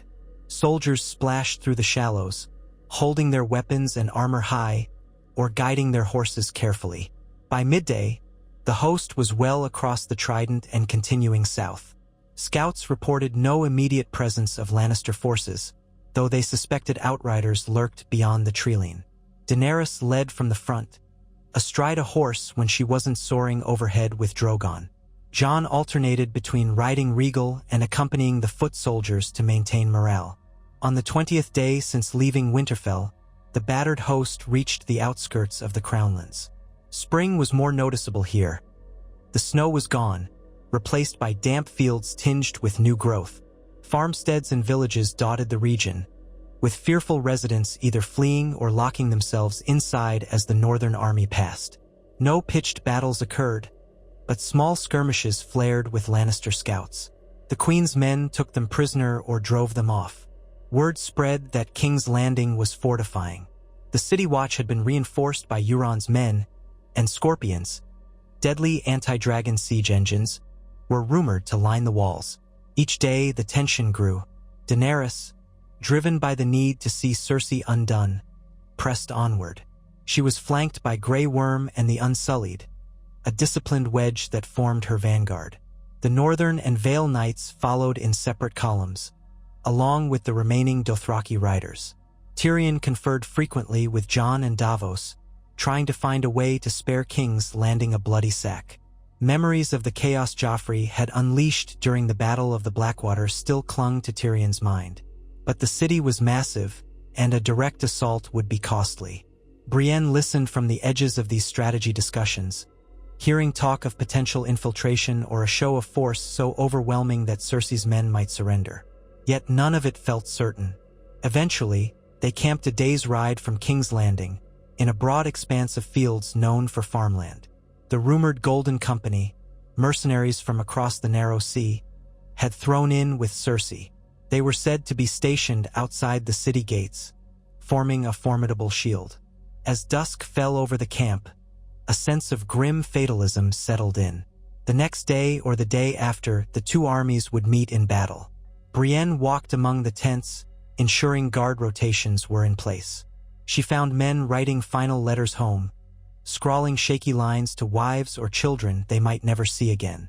She saw others sharpening blades with expressions of stoic resolve. Some shared stories around campfires, remembering lost friends. An air of mourning lay over the living, as though they had used up all the defiance they could muster in the north. Yet the day of bloodshed was upon them once more. She stopped occasionally to give a reassuring nod or a few practical words of advice: hold formation, trust the man beside you. She didn't have the flamboyant charisma of a battlefield hero, but she offered what strength she could. That night, Daenerys summoned her closest advisors to discuss final plans. Brienne was surprised to be among them, though Tyrion had insisted she come. The large tent was lit with a cluster of lanterns. A map of King's Landing lay spread across a rough table. Tiny carved markers represented their forces. Another set showed the Lannisters, the Golden Company, and possible hidden pockets of archers. Davos, his brow furrowed, pointed out that if the city gates were sealed and scorpions lined the walls, an aerial assault by dragons might be too dangerous. We can't lose the dragons, he said. They're our best chance to break the lines if the mercenaries hold strong. But if they bring down Drogon or Regal, we'll be left with a battered army and no advantage. Tyrion, leaning over the map, tapped a spot near the northern gate. If we approach from the west, we force them to spread their lines. Meanwhile, a smaller contingent might slip around to the eastern walls. We can't lay a full siege for months, we don't have the supplies. So we need to force them to fight in the field. If they do, we have a chance to shatter them with a combined cavalry and dragon assault before they can retreat behind the walls. Grey Worm nodded, arms folded, his face set in rigid concentration. Daenerys stood behind him, her hair arranged in simple braids. She looked at the map with weary determination, occasionally glancing at Jon. He said little, but the pain in his eyes suggested he knew how many lives might be lost. Brienne weighed the plan. If you force them to fight outside the city, it spares the civilian population. That's the greatest mercy we can offer. But will they take the bait? Tyrion exhaled. Cersei knows that if she stays behind the walls, we can't starve her out easily. But she may also know that if she doesn't come out, the people might riot. Many within the city don't have enough food for a long siege either. She might be forced to meet us, especially with Euron's fleet pinned in the bay by the dragons. If we can hold their ships at bay, they can't resupply easily. Daenerys drummed her fingers on the table. So in the morning, we send a final offer of surrender. We show our strength, let her see both dragons. If she refuses, as she almost certainly will, we attack by midday. We open with the cavalry from the right flank, force them to engage, then bring in the dragons from above. The Unsullied will hold the center, and the Northern Knights and Vale men can sweep in from the left. If the Golden Company is as strong as they claim, we'll have a fierce fight, but I believe we can break them. The plan was agreed upon. The meeting ended, leaving everyone with a restless sense of anticipation. Brienne returned to her tent, verifying that Podrick was prepared. They exchanged glances of quiet solidarity. Neither wanted this fight, but both would do their duty. Brienne removed her armor piece by piece, setting it carefully aside. As she settled onto her bedroll, she felt a deep ache in her bones. It wasn't just physical fatigue, it was the grief and strain of all she had endured. Morning came with a pale light that revealed King's Landing on the horizon, its walls and towers unmistakable. The outlines of Scorpion ballistae perched on the ramparts like menacing gargoyles. The murmur through the camp was subdued. Soldiers checked their gear. Horses snorted in the crisp air. Daenerys and Jon soared briefly overhead with the dragons, a show of force meant to rattle the enemy and inspire their own men. Sunlight glinted off Drogon's scales, and Rhaegal's wounded flank still bore the scars of the Night King's spear. A single messenger, bearing the Queen's banner, rode forth with a surrender demand. An hour later, he returned. Cersei refused. No surprise. On the field before the city, ranks of red-cloaked Lannister soldiers and men in the black and gold of the Golden Company were massing. In front of them, the mercenary captains stood with resolute expressions, elephants nowhere in sight. For the Golden Company's famed war, elephants hadn't crossed the sea this time, apparently. Euron's fleet was visible just past the city's piers, sails taut in the breeze, scorpions mounted on the ships as well. At a signal from Daenerys, the northern host formed up. Brienne found her place near the left flank with the Knights of the Vale, recognized by their crescent moon sigils. She raised her visor, letting the sun warm her face for a final moment. Despite everything, she felt calm, as though her grief had burned away fear. She would fight and, if need be, die here, upholding the realm's best chance at justice. She whispered a silent vow that Jaime's sacrifice would not be squandered. Trumpets sounded from the Lannister lines. The Golden Company advanced in disciplined blocks. Daenerys, from her vantage in the center, gave the order. The cavalry on the right roared forward, mostly Dothraki, and a scattering of northern horsemen. Brienne saw them surge in a thunder of hooves, war cries echoing. Arrows from the Golden Company whistled overhead, some finding marks among the charging riders, but not enough to break them. Then, with a roar from above, Drogon and Rhaegal streaked in, unleashing columns of flame upon the mercenaries' rear ranks. The wave of heat reached even the left flank, and Brienne gripped her reins, waiting. Smoke billowed. Horses screamed. Men scattered in confusion. The Golden Company's front lines held, but the middle ranks buckled under dragon fire. The scorpions from the city walls began to fire back, huge bolts whizzing through the sky. One bolt tore across Rhaegal's flank, drawing a pained shriek that set teeth on edge.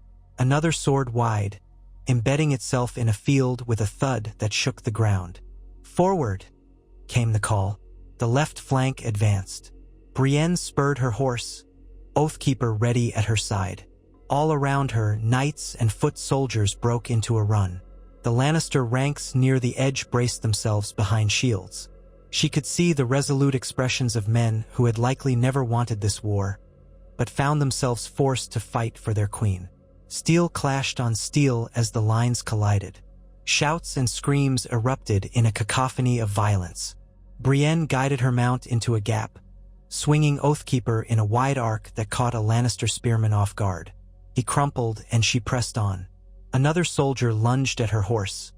She parried the blow, unhorsing the attacker with a powerful thrust.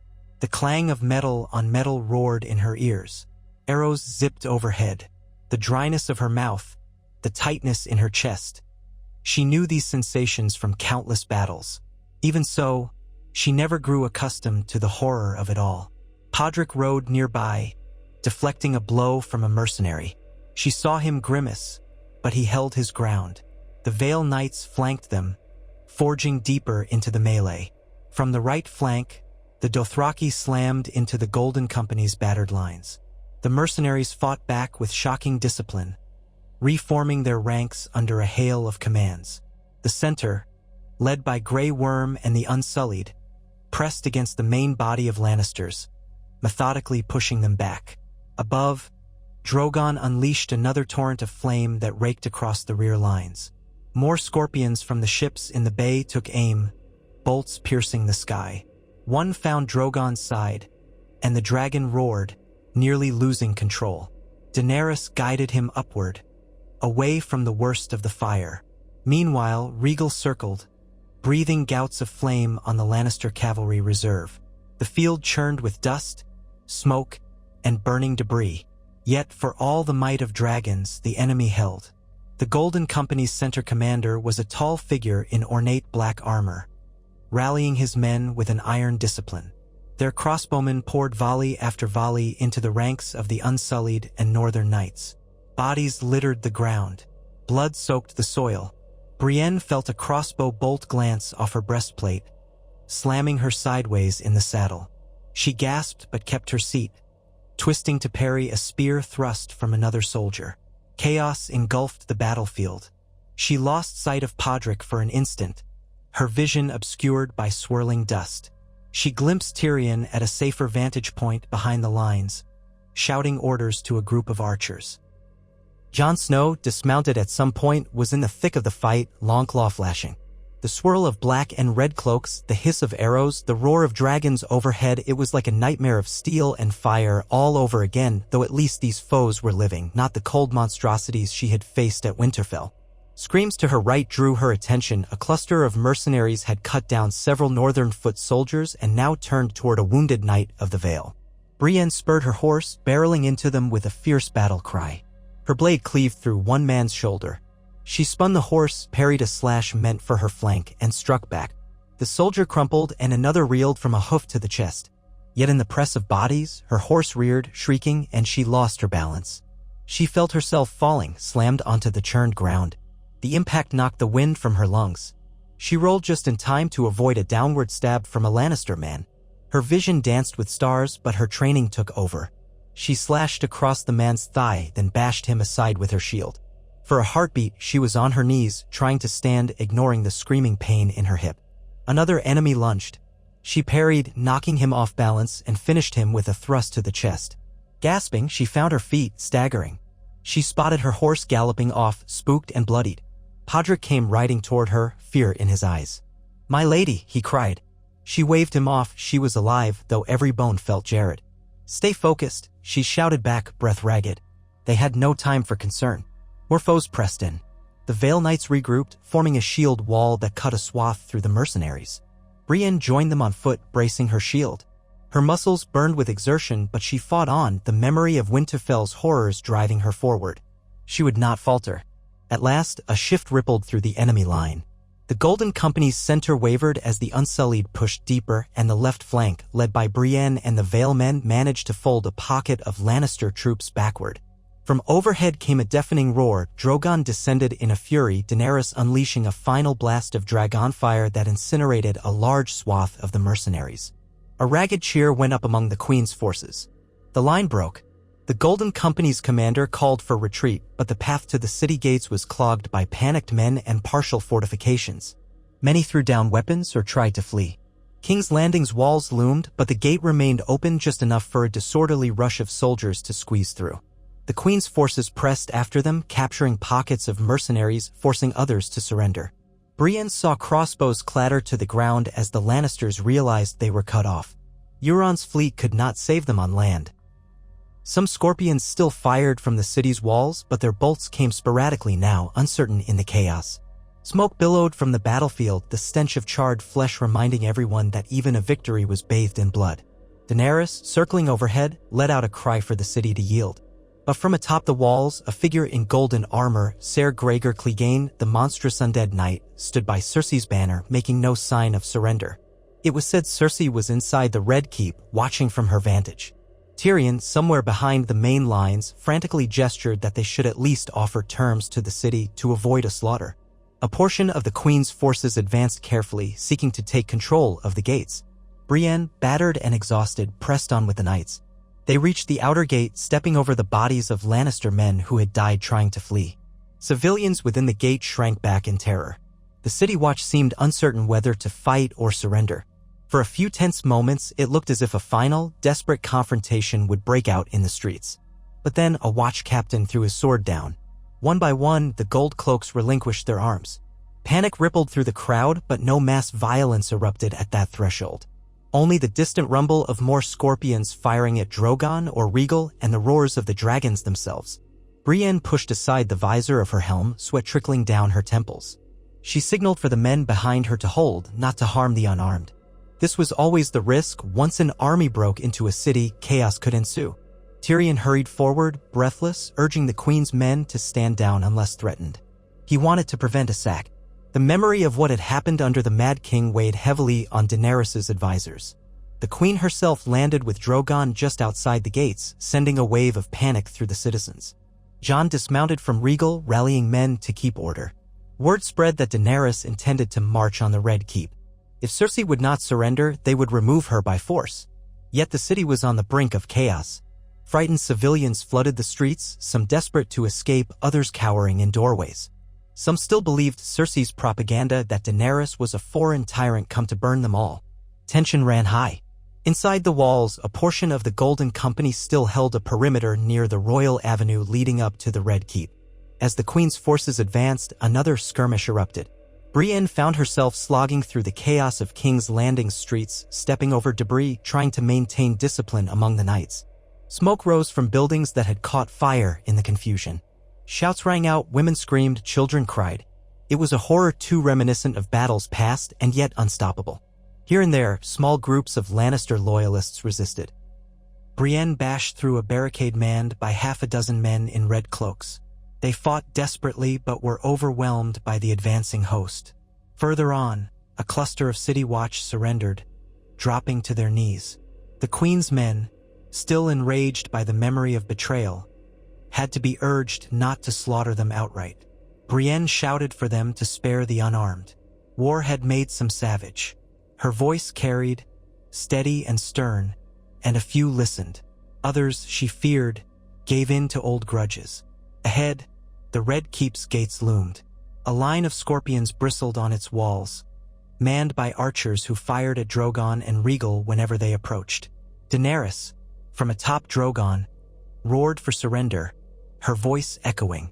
Jon Snow stood on the ground below, calling for the enemy to lay down their arms. The gates remained closed. Within moments, another wave of Golden Company men charged forth to repel the Queen's forces from the keep's perimeter. A final, vicious fight erupted. Grey Worm led the Unsullied in a disciplined assault. Brienne, though battered, joined the fray, her heart pounding with desperation to see this end. Oathkeeper flashed in the dimming afternoon light. She knocked a sword from a mercenary's grasp, cracked her shield into his face, and pivoted to block a strike aimed at her flank. Then, with a thunderous roar, Drogon descended upon the gates themselves, unleashing a torrent of flame that consumed the Scorpion crews. The metal gate glowed red-hot, then collapsed under the dragon's assault, scattering defenders in a cloud of burning shrapnel. Daenerys circled overhead, leaving a breach in the thick walls. The Golden Company reeled back, disorganized. A sudden hush fell as their commander was knocked from his horse by a chunk of falling debris, crushed instantly. Seeing their leader dead, Many mercenaries threw down their arms, unwilling to die for a lost cause. The path to the Red Keep's inner courtyard lay open, albeit choked with rubble and flame. Daenerys landed Drogon in the courtyard, sending a tremor through the ground. She slid from the saddle, eyes fixed on the keep's main doors. Tyrion, Davos, Jon, and a contingent of Unsullied rushed in behind her. Brienne arrived moments later, gasping for breath, covered in sweat and grime. She saw a swirl of chaos behind them. The city was in partial uproar, but the main battle was decided. Now it came down to what happened in this final stand. Inside, Ser Gregor Clegane stood at the top of a staircase, a monstrous figure with undead pallor. Qyburn was nowhere to be seen. The Hound, seemingly appearing from the shadows, strode forward, voice a savage rasp as he called out to his brother. The clash that followed was horrifying to behold. Brienne glimpsed it only from the corner of her vision, steel ringing, monstrous strength unleashed, walls crumbling under the weight of that fury. She forced herself onward, following Daenerys, Jon, and the others deeper into the keep, searching for Cersei. They found pockets of Lannister guards who attempted resistance but were quickly subdued. The Red Keep's halls echoed with footsteps, shouts, the clang of steel. Finally, in the throne room, they confronted Cersei. She stood at the foot of the Iron Throne, her face pale but defiant. A small handful of Queen's Guard remained at her side, swords drawn. Daenerys advanced, flanked by Jon, Grey Worm, and Tyrion. Brienne entered behind them, keeping her blade ready. Cersei's gaze flicked over the group, landing on Tyrion with a sneer. Her posture was stiff, every inch a queen who refused to yield. "So you've come to take my city by fire and blood," she spat. Daenerys' voice trembled with fury and grief. "You refused every offer of peace. You betrayed the living when we fought the dead. Countless lives have been lost because of you." Cersei's eyes gleamed with contempt. "The realm is mine by right. I have done only what was necessary to keep it. I will not bend the knee to a foreign usurper." Tyrion stepped forward, his voice measured but urgent. "It's over. The Golden Company is defeated. Your men have surrendered. You have no hope of holding this throne. Surrender now, and perhaps your life will be spared." Cersei's lip curled. She cast a glance at the Queen's Guard, who looked at each other with dawning horror. They were outnumbered, cornered, with a furious dragon queen before them. Slowly, one of them lowered his sword. Another followed suit, leaving only one defiant guard. Cersei's eyes flashed betrayal. She hissed, "Cowards," but she had no allies left. Daenerys raised her chin, steel in her tone. "You can yield, or you can die. The choice is yours." For a moment, it seemed Cersei might attempt a final act of violence. Her hand drifted toward a dagger at her waist. But the Queen's Guard, who remained loyal, placed a trembling hand on her arm. "Your Grace, it's done," he whispered, voice breaking. "We are beaten." Cersei froze. Her eyes brimmed with tears of rage, frustration, perhaps even a flicker of fear. She slowly withdrew her hand from the dagger. A tremor passed through her, and she staggered back against the Iron Throne. Tyrion glanced at Daenerys, who offered a single, grim nod. Grey Worm advanced, taking hold of Cersei's arms. She let out a sound that was half sob, half snarl, as if loathing every second of this forced submission. But she could do nothing. The realm had turned against her, her power was ash. Thus fell Cersei Lannister, Queen of the Seven Kingdoms, undone not by cunning or betrayal, but by a war forced upon her through her own hubris.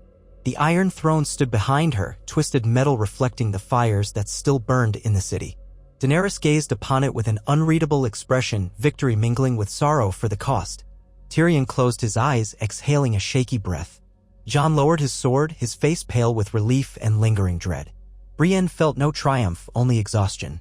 She recalled, with a bitter pang, that Cersei was the woman Jaime had once loved beyond reason. And yet, in the end, Jaime had not been here to see how it all collapsed.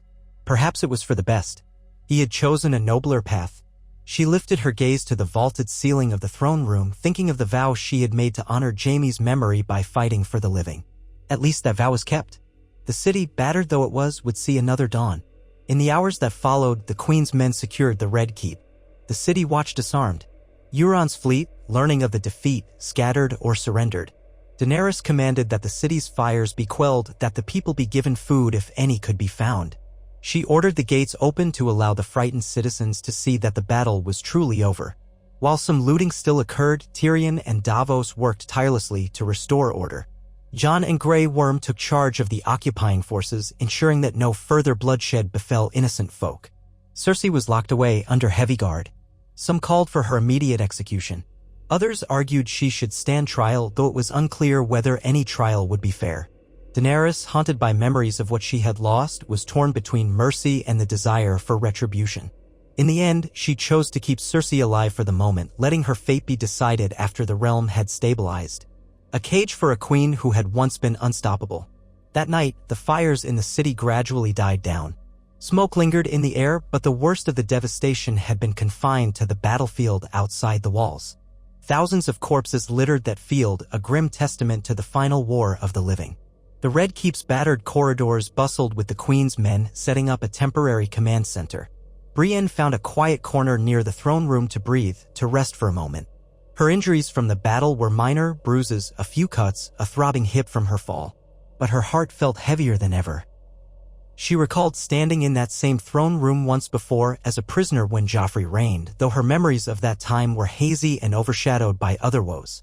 So much had changed. This was a new era shaped by the ashes of war. And yet she could not escape the pang of sorrow that Jaime was not here to witness the outcome, to see his sister's final downfall, or to help forge a better peace. In her mind, she pictured him as he had once been, smiling that roguish smile, mocking the world and himself in equal measure, yet capable of such hidden warmth.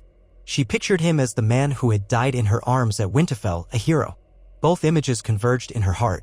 She felt a tear slip down her cheek. Podrick approached, concern on his face. He said nothing, simply placing a gentle hand on her shoulder. She patted it absently, grateful for the reminder that she was not alone in her grief. Tyrion arrived not long after, exhaustion etched into every line of his features. He looked at Brienne, then at the throne room behind them where Daenerys was giving orders to a cluster of Unsullied. "We've won," he murmured, "and it feels as hollow as I feared." Brienne nodded. "War always does." He released a weary sigh. At least the realm won't be racked by the undead or Cersei's treachery anymore. That's something. They stood in silence, letting the reality wash over them. Outside, distant voices drifted through the corridors, cries of relief, sobs of loss, some small cheers at the Queen's victory. The realm had a chance now, a chance to rebuild. A chance that would never have come if Jaime Lannister had not stood his ground in the north, ensuring the Night King's defeat. Brienne straightened her back, feeling that resolute sense of purpose once more. She would honor his memory by serving the realm in its fragile new beginning. Daenerys emerged from the throne room, stepping over cracked tiles. She fixed Brienne with a thoughtful look, then spoke. "Sir Brienne, I know you have sworn yourself to the Starks and to protecting the realm. We have need of strong knights to maintain order in the capital. Will you stay for a time to ensure that justice is done here?" Brienne considered. She had little love for King's Landing. But with Cersei imprisoned and Sansa safe in the north, perhaps her duty lay here, helping to shape a more honorable future. "I will stay," she said, "for as long as my service is needed." Daenerys nodded. "Thank you." She turned to Tyrion. "We'll need to see to the city's governance, the distribution of food. We'll also need to formalize the realm's new leadership. I want to call a council of the great houses, those who still remain." Tyrion inclined his head. "I'll send the ravens. The sooner we can begin mending the realm, the better." They parted ways. Brienne and Podrick found themselves a quiet chamber deep in the keep, once used by lesser courtiers. A thin cot and a bench comprised its furnishings, and torchlight flickered on the damp stone walls. It was no bedchamber of Winterfell, but it was safer than the streets outside. As she removed her armor, she thought of how life might unfold in the days to come. Trials, coronations, negotiations, an endless swirl of politics. She felt a pang, knowing Jaime would have had sly opinions about all of it, that he might have navigated these waters with wry humor. Instead, she was here alone, forging ahead with the remnants of her heart. That night, the city was restless. The Queen's men patrolled the streets, stamping out any pockets of violence. Above the keep, Drogon perched on a scorched battlement, glaring down at the city that had once bowed to the Lannister lion. Far away, the bells of King's Landing tolled sporadically, as if uncertain whether to mark victory or tragedy. Brienne slept little, drifting in and out of uneasy dreams. She saw visions of the White Walkers, of Jaime dueling the Night King, of Cersei's furious eyes, all merging in a kaleidoscope of conflict. Dawn broke at last, painting the sky a pale rose. The people of King's Landing emerged from hiding, walking the blackened streets with wide, fearful eyes. Some cursed the Targaryen queen, others ventured timid relief that the fighting was done. Brienne, patrolling with a small contingent, offered calm reassurances to anyone who approached. She had never been skilled at comforting words, but her presence seemed to assure them that some measure of law remained. She paused once in a narrow alley to help a mother and her child who were rummaging through rubble searching for food. The woman's thanks was a trembling whisper, her gaze flicking to Keeper at Brienne's side with apprehension. Brienne gave what little coin she had, a meager attempt at aid. Throughout the day, more knots of men laid down arms or were rounded up for questioning. Tyrion organized a makeshift council in the throne room, bringing together lords who had survived or arrived in the aftermath. Davos oversaw distribution of what stores remained in the Red Keep's granaries.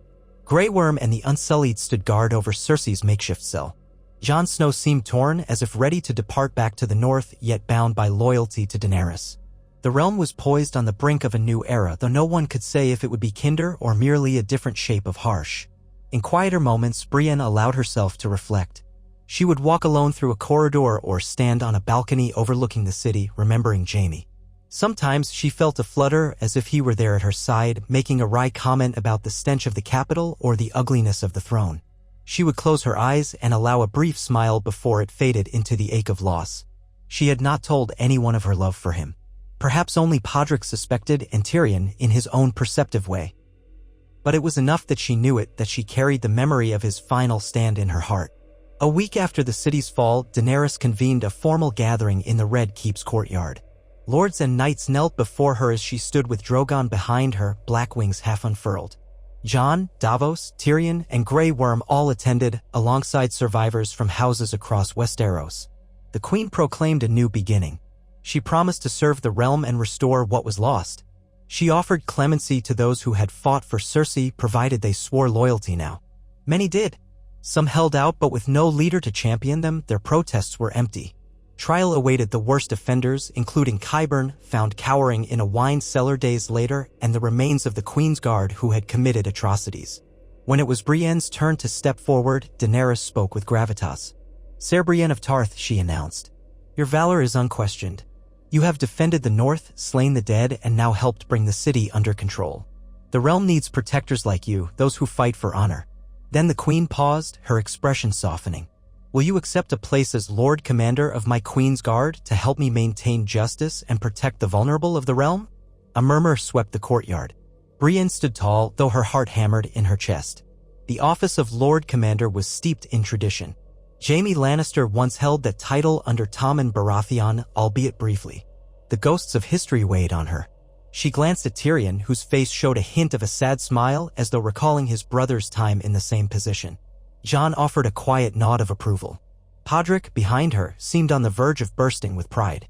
Yet Brienne hesitated. She thought of the vow she made to Catelyn Stark, to Sansa Stark, to always protect the Stark girls. The North was far away. Did she belong there, or was she needed here to shape a new realm?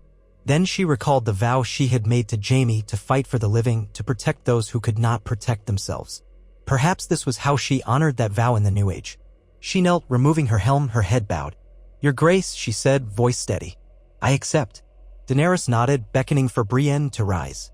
There, in the courtyard, with the realm's leaders looking on, she was formally invested with the white cloak of the Queen's Guard, a rare honor for a woman. It felt heavy on her shoulders, not just physically but symbolically, an echo of the moment Jaime had placed a sword in her hands and declared her a knight.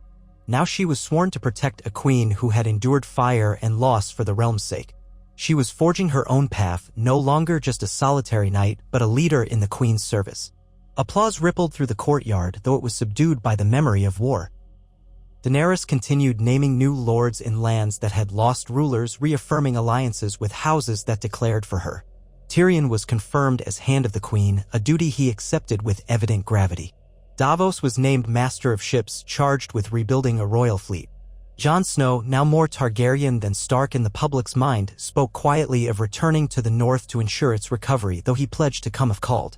That night, there was no grand feast, food was too scarce, but a modest supper of bread, stew, and watered wine in the Red Keep's hall. Brienne attended in her new white cloak. She felt awkward, her broad shoulders straining the garment's cut, but she bore it with composure. Tyrion found her at a corner table. He poured her a small cup of wine and said, "My brother would be proud to see this." She lifted the cup in silent toast, her gaze distant. "I wish he could have seen it himself." Tyrion nodded, sorrowful. "So do I. But in a way, his spirit endures. The realm he helped save is beginning anew, thanks to him, to all of us." Brienne let a faint smile tug at her lips. In her heart, Jaime's memory shimmered like a blade catching the first light of dawn. His final deed had shaped the fate of the Seven Kingdoms, and she was determined to keep that legacy alive to ensure the realm upheld the ideals he died defending: life, honor, and a shred of mercy in a cruel world. Days turned to weeks as King's Landing settled under Daenerys' rule. Reconstruction began. The markets reopened, trade resumed. Once hostile houses sent envoys to gauge the new queen's temperament. Brienne immersed herself in the duties of the Queen's Guard, training new recruits, overseeing patrols, and personally guarding Daenerys during official functions. She discovered that her sense of moral clarity helped keep the Queen's more vengeful impulses in check, especially when dealing with former Lannister loyalists. Daenerys recognized that the realm needed unity more than vendettas, but old habits died hard. At times, Cersei's name would surface, fueling rumors about her fate. Tyrion insisted on a formal trial, but Daenerys wavered, uncertain if letting Cersei speak publicly might spark more chaos. Eventually, it was decided that the trial would proceed before a select council, impartial lords summoned from across Westeros, men and women with no direct ties to the Lannisters or Targaryens. It would take months to assemble them, and until then, Cersei languished in her cell, a pale shadow of her former grandeur. Brienne visited the dungeons only once, a necessity of her duties, ensuring the prisoners' guards were not abusing their charge. She found Cersei standing in the corner of the dark cell, eyes sunken but still burning with hatred. When their gazes met, Cersei sneered. "The Maid of Tarth," she spat. "How poetic. Here you stand in a white cloak as if you're worthy of respect. He died for you, didn't he? You stole him from me." Her voice cracked on that last accusation, exposing grief she struggled to hide. Brienne clenched her jaw. She refused to take the bait. "He died for the realm," she corrected softly. "And he died a knight. That's more than you can claim." Cersei bared her teeth in a parody of a smile. "Get out," she hissed. "Let me rot in peace." Brienne left without another word, the echo of Cersei's fury following her up the stone steps. She felt hollow afterward, as if no victory could erase the bitterness in that cell. Yet she reminded herself that this was why Jaime had parted from Cersei, because he finally understood that some lines could not be crossed for love alone. He had embraced a higher cause. Her steps grew steadier as she walked away, the white cloak swishing at her heels. She would not let Cersei's venom taint his memory. And so, the realm turned another page. Little by little, the city's wounds began to heal. Envoys arrived from Highgarden, from Dorne, even from the Iron Islands, each acknowledging Daenerys' reign in their own way. The Queen presided over councils with a firm but tempered hand, forging alliances that might last. Tyrion navigated the political intricacies with skill, Davos handled the complexities of trade and shipping, Grey Worm enforced the peace. Jon Snow, having ensured the North's interests were heard, began preparations to return home, though Daenerys asked him to stay as her ally. He lingered, torn by loyalty to both worlds. Brienne stood watch over all of it, stoic and steady. Once near twilight, she climbed the steps to a high balcony in the Red Keep. The view of King's Landing sprawled before her, clusters of buildings with pale smoke drifting from chimneys, the color-coded roofs of different wards, the wide, winding Blackwater rush glinting in the last sunlight. Beyond the walls, farmland and roads stretched into the distance where the final red hues of sunset glowed. She placed her hands on the stone parapet, feeling the breeze ruffle the edges of her cloak. She remembered Winterfell's battlements, how Jaime had stood watch in the icy wind. She imagined him there beside her now, looking out over the city he had once known so intimately, a city whose vices and virtues had shaped him. She closed her eyes and let the wind wash over her face. She did not know if the future would be kinder, if Daenerys' rule would truly bring peace and justice. But she felt a flicker of purpose in her heart, a sense that, at long last, she was fulfilling what Jaime had once believed she could do: protect the realm's innocent, uphold the truest ideals of knighthood. A memory surfaced of their conversation in the bath at Harrenhal, when he had spoken of how he became the Kingslayer, how no one understood his reasons for killing the Mad King. She had seen his pain then, the burden of being misunderstood. She hoped that in his final moments he knew that someone understood him, accepted him. If his spirit lingered somewhere, she prayed he might find peace. Night settled over the capital. Torches flickered along the walls, illuminating the scars of the recent battle, yet also highlighting the signs of rebuilding. Life persisted. People survived. This was the legacy of the man who had stayed in the North, who had given everything to ensure the dawn. Jaime Lannister's story might remain tarnished in some corners, but to those who knew the truth, he was more than the Kingslayer. He was a man who had chosen honor at the end, who had proven that redemption was possible. Brienne turned from the balcony, the swirl of the white cloak trailing her steps, and descended into the Red Keep to resume her vigil. She did not know what trials lay ahead: Cersei's sentencing, the forging of new alliances, the many dilemmas of a realm seeking to rise from war's ashes, but she knew she would meet them with the same steadfast courage she had shown on battlefields. She carried Jaime's memory like a shield around her heart, a silent vow that no matter what came next, she would stand as a knight in truth and deed. In time, songs would be written of the Great War and the battle with the Night King, of the final clash for the Iron Throne. Bards might sing of Daenerys Stormborn, the mother of dragons, and her conquest of King's Landing. They would tell of Jon Snow, the resurrected king in the north, the man who brokered alliances. They would recount Arya Stark's heroics, Tyrion's cunning, and the forging of a new age. But within those ballads, there would be verses, a few quiet lines, about Jaime Lannister, the man who once broke every vow, only to keep the most important vow of all when it mattered most. And in those lines, perhaps they would remember how he died in the arms of a woman who believed in him, how his sword ended the Night King's evil, and how his final breath helped usher in the dawn. Brienne, who was never much for songs, did not need them to remember. She had lived it, felt his heart slow beneath her hands, watched him fade with the taste of redemption on his lips. She carried that memory in her every action, in the gentle way she calmed frightened civilians, the firm way she disciplined knights who showed cruelty, the unwavering readiness of her sword whenever threats arose. It was her silent testament to the man who had once been her enemy, then her ally, and perhaps something more profound than either word could capture. If there was any justice in the world, it was this: that at the end, Jaime Lannister had found his purpose, and Brienne of Tarth would keep that flame alive as long as she drew breath. In this manner, the realm moved forward. The snows melted across the countryside, revealing the green shoots of a new spring. Caravans carried supplies up the King's Road to help rebuild the ravaged north. The Crown, under Daenerys' guidance, began implementing reforms, promises of a fairer system of justice, the seeds of an era that might one day be more peaceful than any in living memory. There were no guarantees, but there was hope. And hope was a precious thing, bought with the blood of countless heroes. In the end, that was how Brienne chose to remember Jaime. As a hero, not the gilded champion of songs, not the arrogant lion in shining armor, but a flawed, brave man who found the courage to stand against the darkness. She remembered the gentle weight of his head in her lap, the final flicker of life in his eyes. She remembered his faint, grateful smile when he realized he had saved them all, and that she was there. If ever she faltered, she recalled that moment and felt a quiet strength fill her chest. She walked the halls of the Red Keep in her white cloak, prepared for whatever new challenges the day might bring. Outside, the capital bustled with cautious optimism. The hush of fear had not entirely left, but each day it receded a little more, replaced by the normal rhythms of life. Children played in alleyways, merchants bickered over prices, laborers toiled to rebuild walls and roofs. The city was alive, scarred but surviving. And so the story of Jaime Lannister ended in the bitter cold of Winterfell's courtyard. His body laid on a hero's pyre, but his legacy endured. It lived in the realm he helped save, in the hearts of those who had known him and seen the man beneath the legend.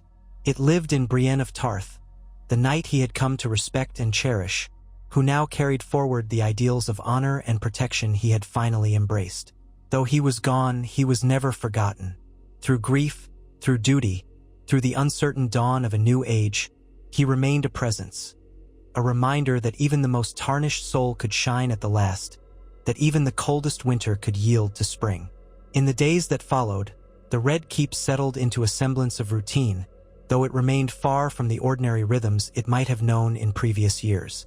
Servants moved briskly through corridors that still bore scorch marks from the dragonfire that had raged during the battle. The Queen's banners, freshly stitched to replace those tattered in conflict, draped from balconies in the Grand Hall. Though the city below was calmer, a lingering tension hung in the air, as if everyone was waiting for the next piece to fall into place. Brienne began each morning by patrolling the keep with her new subordinates in the Queen's Guard, making certain no pockets of rebellion or violence persisted. Many Lannister men had declared loyalty to Daenerys out of pragmatism, but loyalty given too hastily was prone to fracture, and Brienne believed in thorough vigilance. Not all accepted Daenerys easily. In low whispers, some citizens recalled the day the Mad King had nearly razed King's Landing, and though she was his daughter, Daenerys had so far refrained from that brand of cruelty. Still, the dragons circling overhead brought old fears to life. Brienne saw it in their eyes whenever she or other members of the Queen's retinue rode out into the streets. Shopkeepers paused in bowing, uncertain whether to greet them with gratitude or suspicion.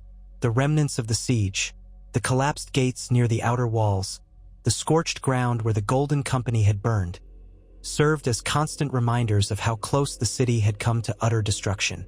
Yet it was also a living symbol that new rule might lead to safer days, if the Queen kept her temper in check and the people found enough to eat. Brienne wondered often if Daenerys was truly the ruler who could unify the realm. Her determination was clear. Each day, the Queen convened councils to address the distribution of grain, the reorganization of the city watch, and the delicate matter of trade with lords who had fought on the losing side.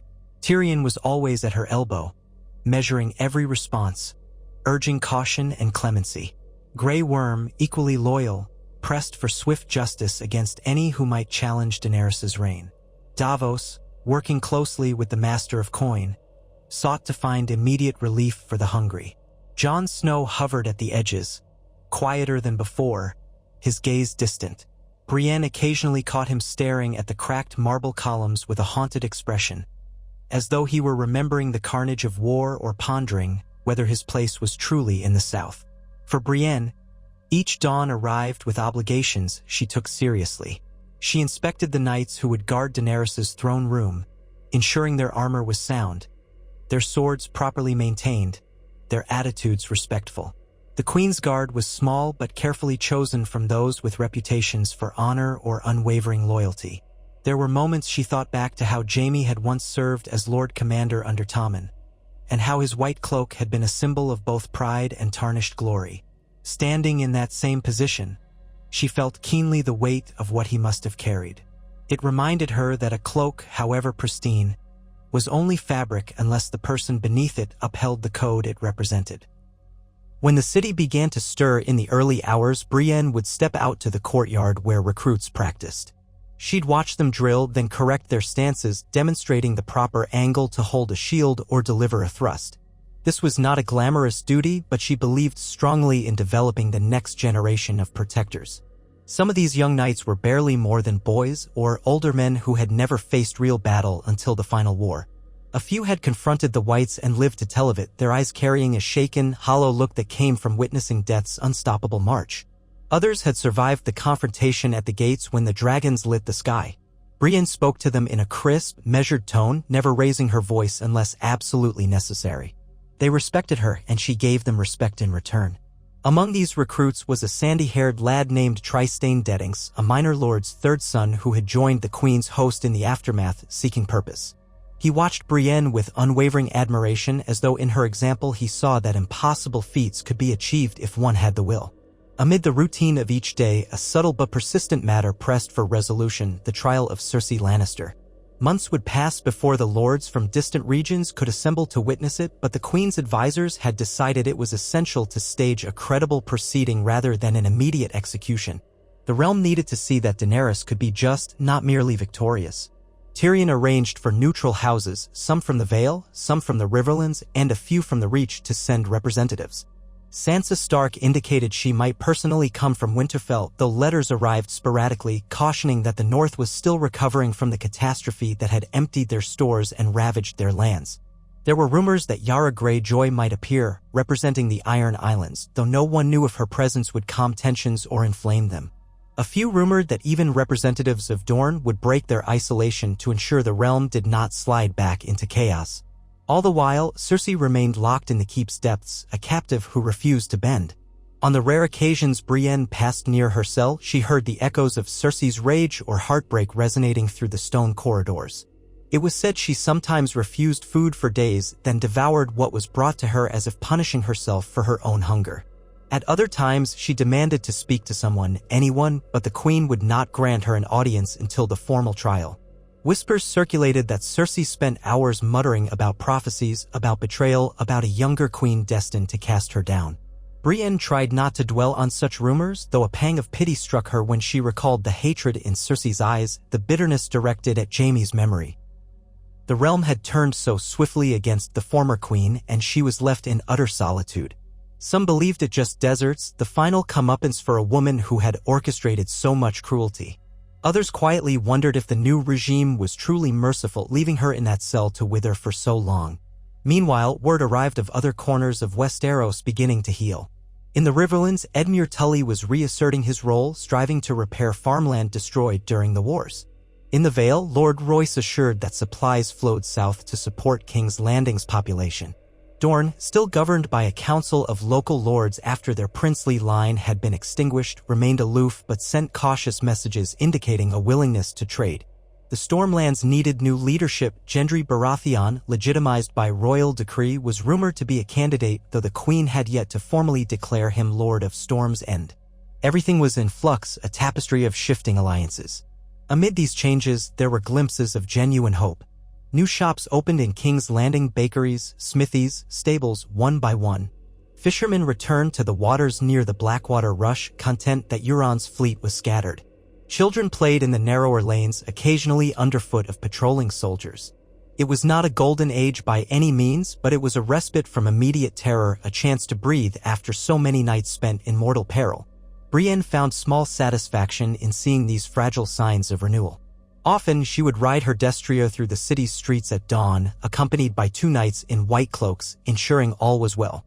She never tired of glimpsing the morning light filtering through the half-rebuilt skyline, as if offering a hint that the realm could be reshaped. During one such patrol, she encountered an older woman in threadbare clothes trying to guide her donkey cart up a steep lane. The cart's wheel had jammed in a rut, and passers-by either ignored her or had too many burdens of their own. Brienne dismounted, ignoring the fact that her white cloak might gather mud. She helped lift the cart free of the rut, pushing until the wheel turned smoothly again. The woman gasped her thanks, but when she looked at Brienne, her gaze flicked with uncertainty. The crest on Brienne's surcoat signified the Queen's Guard, and that white cloak symbolized power, sometimes oppressive power, in the minds of those who remembered past regimes. Yet Brienne tried to offer a gentle smile, reminding herself that small kindnesses were as crucial to a realm's rebuilding as any grand edict. The woman's lined face softened, and after stammering another thank you, she went on her way. A trivial moment, perhaps, but it reminded Brienne that her role was not just to stand guard in lofty halls, it was to uphold the very ideals of knighthood she had cherished her entire life. In the evenings, the Red Keep bristled with an odd hush. Daenerys no longer allowed large feasts, mindful of rationing.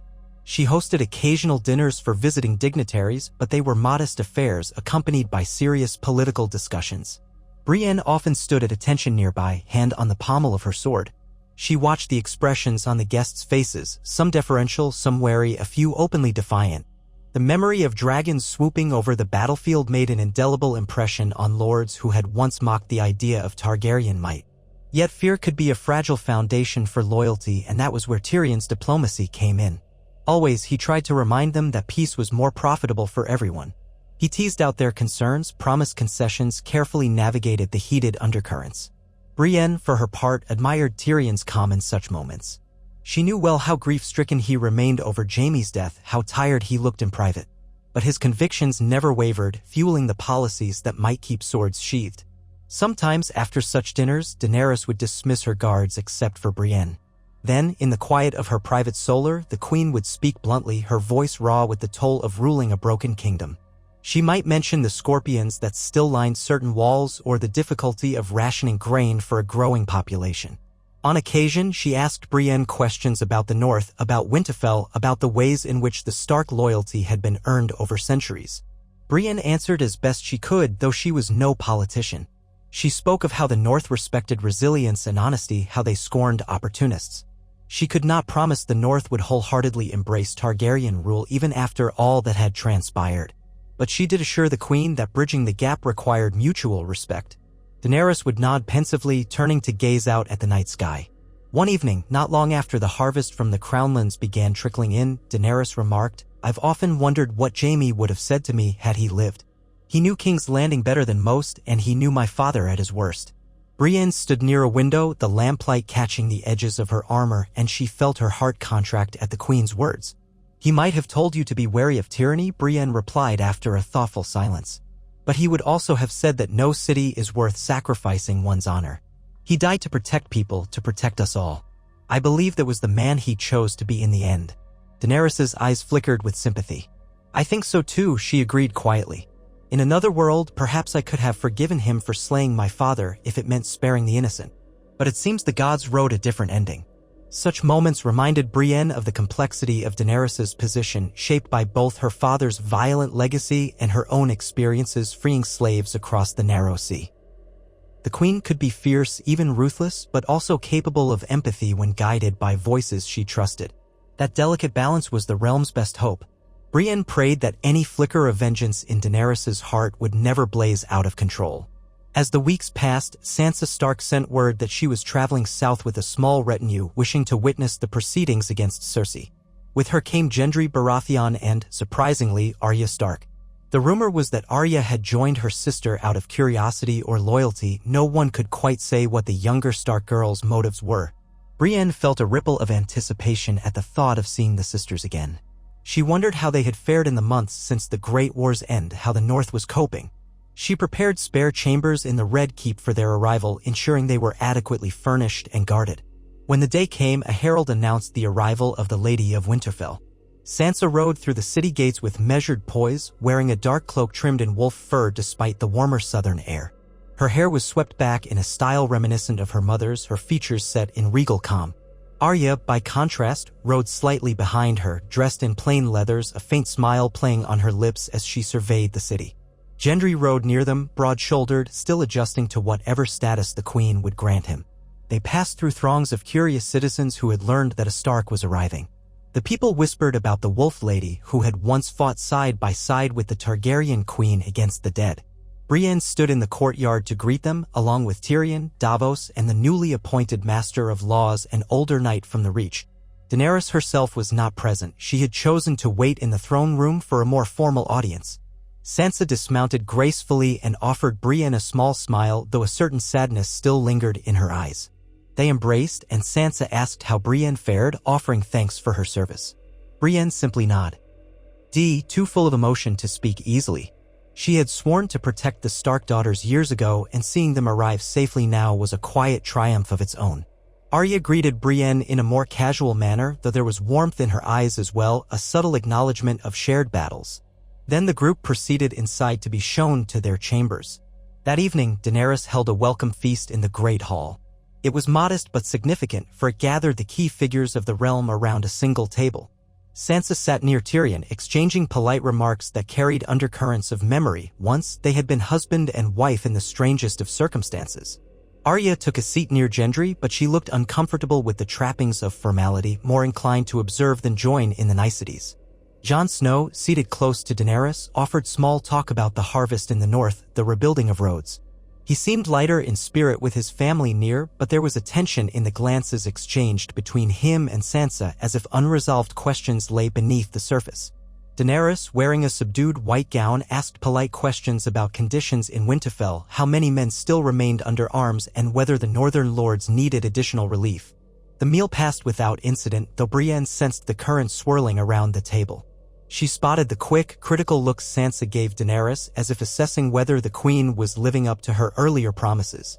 She noticed how Tyrion tried to steer conversation toward mutual concerns, trade routes, the upcoming trial, the necessity of forging a new small council that represented all corners of the realm. Daenerys answered with regal calm, but her eyes flickered at moments, betraying a certain wariness. The memory of Cersei's betrayal still burned in her mind, and she had no illusions that the North might not trust her fully. Once the feast concluded, Sansa asked to speak with Daenerys privately. Brienne, as Lord Commander of the Queen's Guard, accompanied them at a distance, ensuring no threat lurked in the half-lit corridors. In a smaller solar near the royal quarters, the two women finally spoke candidly. Their tones were low but firm. Daenerys expressed a desire to unify the realm, to see the North integrated under Targaryen rule, yet recognized that the Starks had always guarded their independence jealously. Sansa explained in measured words that the North had sacrificed deeply, losing thousands in the war against the dead, and that she would not yield the sovereignty of her people lightly. Brienne stood by, gaze flicking between them, feeling the tension coil in the air. Yet there was something else there too, a reluctant respect between two women who had endured unimaginable trials. In the end, they reached no definitive agreement but parted without hostility. Sansa left the Solar with a slight dip of her head, implying a willingness to continue negotiations. Daenerys remained behind, gazing out the window at the star-strewn sky. Brienne waited, silent, until the Queen motioned for her to go. Outside, the corridors were quiet, lit by the occasional torch. As Brienne walked, she felt the echoes of unresolved alliances weigh on her. The realm's future hinged on how well Daenerys and Sansa could cooperate, how deeply Jon stood by his queen, and whether old wounds could truly be healed. The next morning, word spread that the lords summoned for Cersei's trial were beginning to arrive. 2 men from the Vale, a lady from the Reach named Kiana Beesbury, and a delegation from Dorne led by a distant cousin of the late Prince Doran. Over the next few days, they trickled into the capital, each bringing a small escort. Daenerys hosted them in the Red Keep, mindful of how many rooms were needed. The city bustled with rumors about the trial's date and potential outcome. Some said it would be swift. Cersei had committed too many crimes for any real defense. Others insisted it might become a long, tangled affair of political grandstanding. In taverns and alleyways, common folk placed bets on whether the former queen would be executed by dragonfire or sentenced to the Silent Sisters or exiled across the sea. Brienne braced herself for the inevitable swirl of tension. The Queen's Guard doubled its vigilance, ensuring no one tried to stage a rescue or an assassination before the trial. She barely slept more than a few hours each night, rotating through shifts of nights. Grey Worms stationed unsullied throughout the keep, quiet and disciplined, their presence enough to dissuade most trouble. Sansa and Arya were escorted around the city whenever they wished to see the changes there, while Gendry took the opportunity to speak with local blacksmiths, gleaning knowledge for Storm's End's future forges. Tyrion threw himself into preparations, gathering witnesses, reviewing the formal charges, making certain the lords presiding over the trial had the documents and testimonies required to proceed. The day before the trial, Brienne found a rare moment of quiet in the Godwood, a secluded courtyard within the Red Keep that had once been neglected. A single weirwood tree did not stand there, for that species did not thrive so far south, but a few hardy oaks and elms shaded a small fountain. She stood among the greenery, recalling Winterfell's Godwood, the hush of the ancient branches. Closing her eyes, she inhaled, letting the fragrances of spring growth settle her spirit. She remembered Jaime's face, the last peaceful memory of him she carried. He had died with purpose, and in that purpose he had given them all a chance to shape a better realm. If this trial served justice, perhaps it would bring closure not just to the realm, but to his memory as well. The morning of the trial dawned bright, the sun casting sharp shadows across the Red Keep's courtyard. People thronged the streets beyond, hoping for a glimpse of the proceedings, though only a select few were admitted to witness. Sansa and Arya took seats among the honored guests near Tyrion and Davos. Jon Snow was there as well, close to Daenerys. Across the aisle sat the newly arrived lords, pale and cautious, none wanting to appear partial. The dais at the front of the hall had been arranged with benches for them, and each wore an expression of solemn responsibility. Daenerys herself stood near the Iron Throne, flanked by Grey Worm. Brienne took her place at Daenerys' side, though a step back and to the left, hand resting lightly on the hilt of Oathkeeper. Guards led Cersei into the hall. She wore a plain gray gown, her once proud hair shorn short in the style she had worn after her walk of atonement. Nevertheless, she carried herself with defiance. A hush fell over the gathered audience as she approached. Her eyes flicked across them, Tyrion, Sansa, Daenerys, all those who had contributed to her downfall. Brienne watched that familiar flash of fury in Cersei's gaze and felt a pang at the thought that Jaime had once been bound to this woman by an all-consuming love. Now she was alone before the realm's judgment. Tyrion stepped forward as the Queen's hand and began outlining the charges: conspiracy to murder, breach of alliance, the willful unleashing of wildfire upon her own citizens in the past, the destruction of the Great September, the betrayal of a vow to unite against the dead, countless lesser crimes. Cersei listened, her posture rigid, only occasionally letting an ironic twist of her mouth show. When Tyrion finished, he called witnesses, men who had survived the destruction of the Sept, soldiers who'd overheard her plots, even a few who had once served her father, testifying to the extremes she was willing to embrace to secure her power. When given her chance to respond, Cersei's voice was surprisingly calm. She acknowledged the blood on her hands but insisted that all she had done was for the good of her children and the realm. She painted Daenerys as a would-be tyrant, referencing the Targaryen tradition of madness. She cast accusations at Tyrion, claiming his manipulations had led to the downfall of House Lannister. She turned a venomous eye on Sansa Stark, suggesting the North had always sought independence at the cost of southern stability. Through it all, the assembled lords shifted in their seats, uncertain whether to be swayed or revolted by her arguments. Even Sansa's jaw tightened, but she stayed silent, leaving the trial to proceed under formal rules. The questioning stretched on for hours, with the sun climbing high in the sky and then beginning its descent. Servants brought water and wine to the lords presiding. Daenerys remained standing, almost regal in her stillness, though Brienne wondered if beneath that composure the queen felt any flicker of pity or regret. Occasionally, Daenerys turned her head to glance at Jon, as if seeking assurance. Jon's expression remained guarded, as though he struggled with the memory of once believing Cersei would honor a truce. As the evening shadows lengthened, the lords convened to discuss their verdict. A wave of tension spread through the hall. Brienne's grip on Oathkeeper tightened. She caught a glimpse of Arya's face, expression unreadable, and Sansa watching every move of the presiding lords with meticulous care. Tyrion stood near the dais, hands clasped behind his back, face drawn. Cersei, for her part, stood with head high, awaiting whatever might come next. At last, Lord Barsham of the Vale, tall and silver-haired, rose to speak on behalf of the group. We, the chosen arbiters of this trial, find ample evidence that Cersei of House Lannister has committed high treason and murder in pursuit of power, disregarding the laws of gods and men.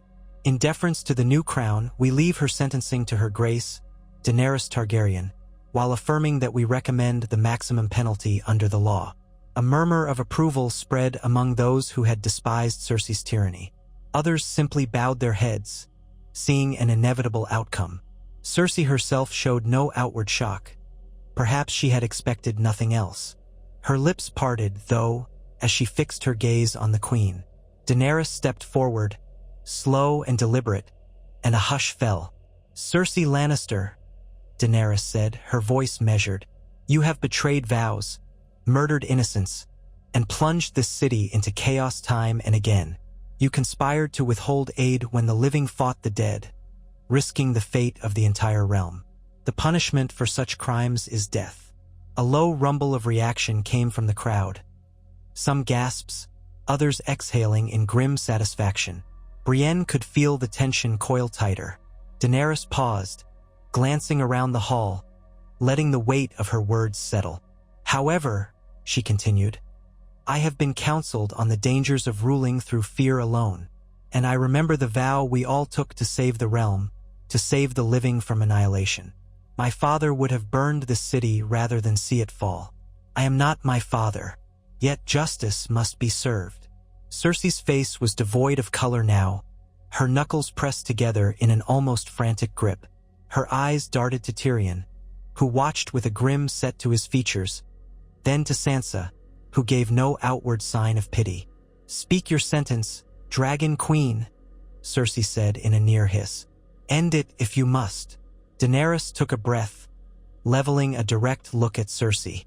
"You shall die," she said softly, and a wave of finality swept the hall. "But it shall not be by fire, nor shall it be swift. You will walk the path you once forced upon others. An execution in the light of day witnessed by the city you tormented. If there are any last words you wish to send beyond these walls, speak them now. The realm will see you for what you are." For a moment, Brienne wondered if Daenerys might show mercy at the last second. But the queen's jaw was set, her eyes cold. Cersei blinked, absorbing the final blow. She swallowed, her features twisting with a flicker of terror she couldn't conceal, then forced her face into a mask of regal contempt. "I have no words for you," she spat. "If this city wants a spectacle, let them watch. You will be no less a butcher than I was." The hall erupted in murmurs, some outraged, some approving. The clang of a distant bell announced the late hour. Daenerys gestured to the guards. "Take her away. At sunrise tomorrow, the sentence shall be carried out." The guards seized Cersei's arms, hauling her back. She glared daggers at everyone in sight, but she did not resist. As she was dragged from the hall, her final gaze fell on Tyrion, and for an instant a twinge of sorrow rippled through her, or perhaps regret. Then she was gone, swallowed by the corridors. Relief and unease mingled among those gathered. Tyrion moved to the queen's side, and they spoke in hushed tones.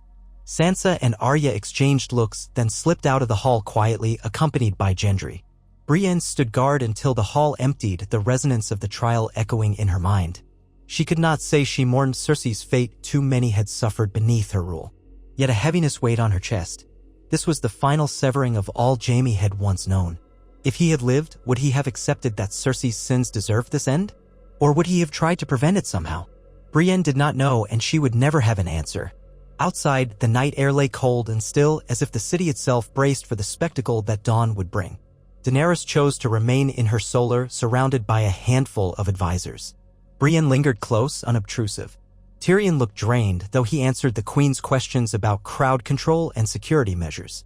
Daenerys, for her part, wore a haunted expression that reminded Brienne of how one might feel after a victory that leaves only bitter ashes behind. Sometime after midnight, the queen finally dismissed her council, instructing them to ensure the city was prepared for the morning's grim deed. Brienne saluted, stepping away into the shadows. She did not sleep. Instead, she found herself wandering the corridors until she reached a small balcony that overlooked the city. The smell of the sea breeze mingled with the memory of smoke. Her mind drifted to Jaime. He had once said he would have done anything for Cersei, that they were inseparable. But he had chosen differently in the end. Brienne felt that final choice resonating through every corner of her life now. She placed her gloved hand on the cold stone railing, bowing her head, silently wishing him peace as the last vestige of his family's old power was about to pass from the world. Before the sun rose, a crowd began to gather outside the Red Keep. It was a mix of the curious, the vengeful, and the fearful. A scaffold had been erected near the square, a stark silhouette under the brightening sky. Daenerys wished for no illusions, no hidden corners. This was meant to be a public reckoning.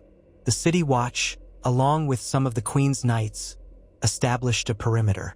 Brienne arrived early, ensuring the dais was guarded, verifying no archers lurked on distant rooftops. No sabotage threatened to disrupt the event. People jostled and craned their necks, exchanging excited or anxious whispers. Some wore expressions of grim satisfaction. Others looked unsettled by the notion of yet more bloodshed. At last, the royal entourage emerged. Daenerys, draped in a black cloak with the Targaryen sigil, ascended a small platform erected opposite the scaffold. Tyrion, Davos, Grey Worm, Jon Snow, Sansa Stark, and Arya Stark stood with her. Brienne, in her white cloak, took up a vantage behind the queen, scanning the crowd. The hush that fell was palpable, a collective intake of breath. In that silence, the guards brought forth Cersei Lannister for the final time. She wore the same gray gown from the trial, her hair uncombed, her wrists bound, yet her back was straight, and her chin lifted in defiance. The sun lit the planes of her face, revealing the strain beneath. The crowd reacted with a cacophony of shouts. Some hurled insults, others stood in stunned quiet. The City Watch forced them back, clearing a path to the scaffold steps.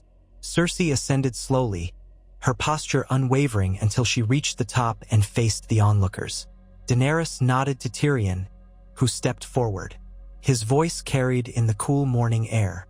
Cersei Lannister, you stand convicted of high treason, murder, and betrayal of the realm. Today you face the penalty of death. If you have final words, speak them.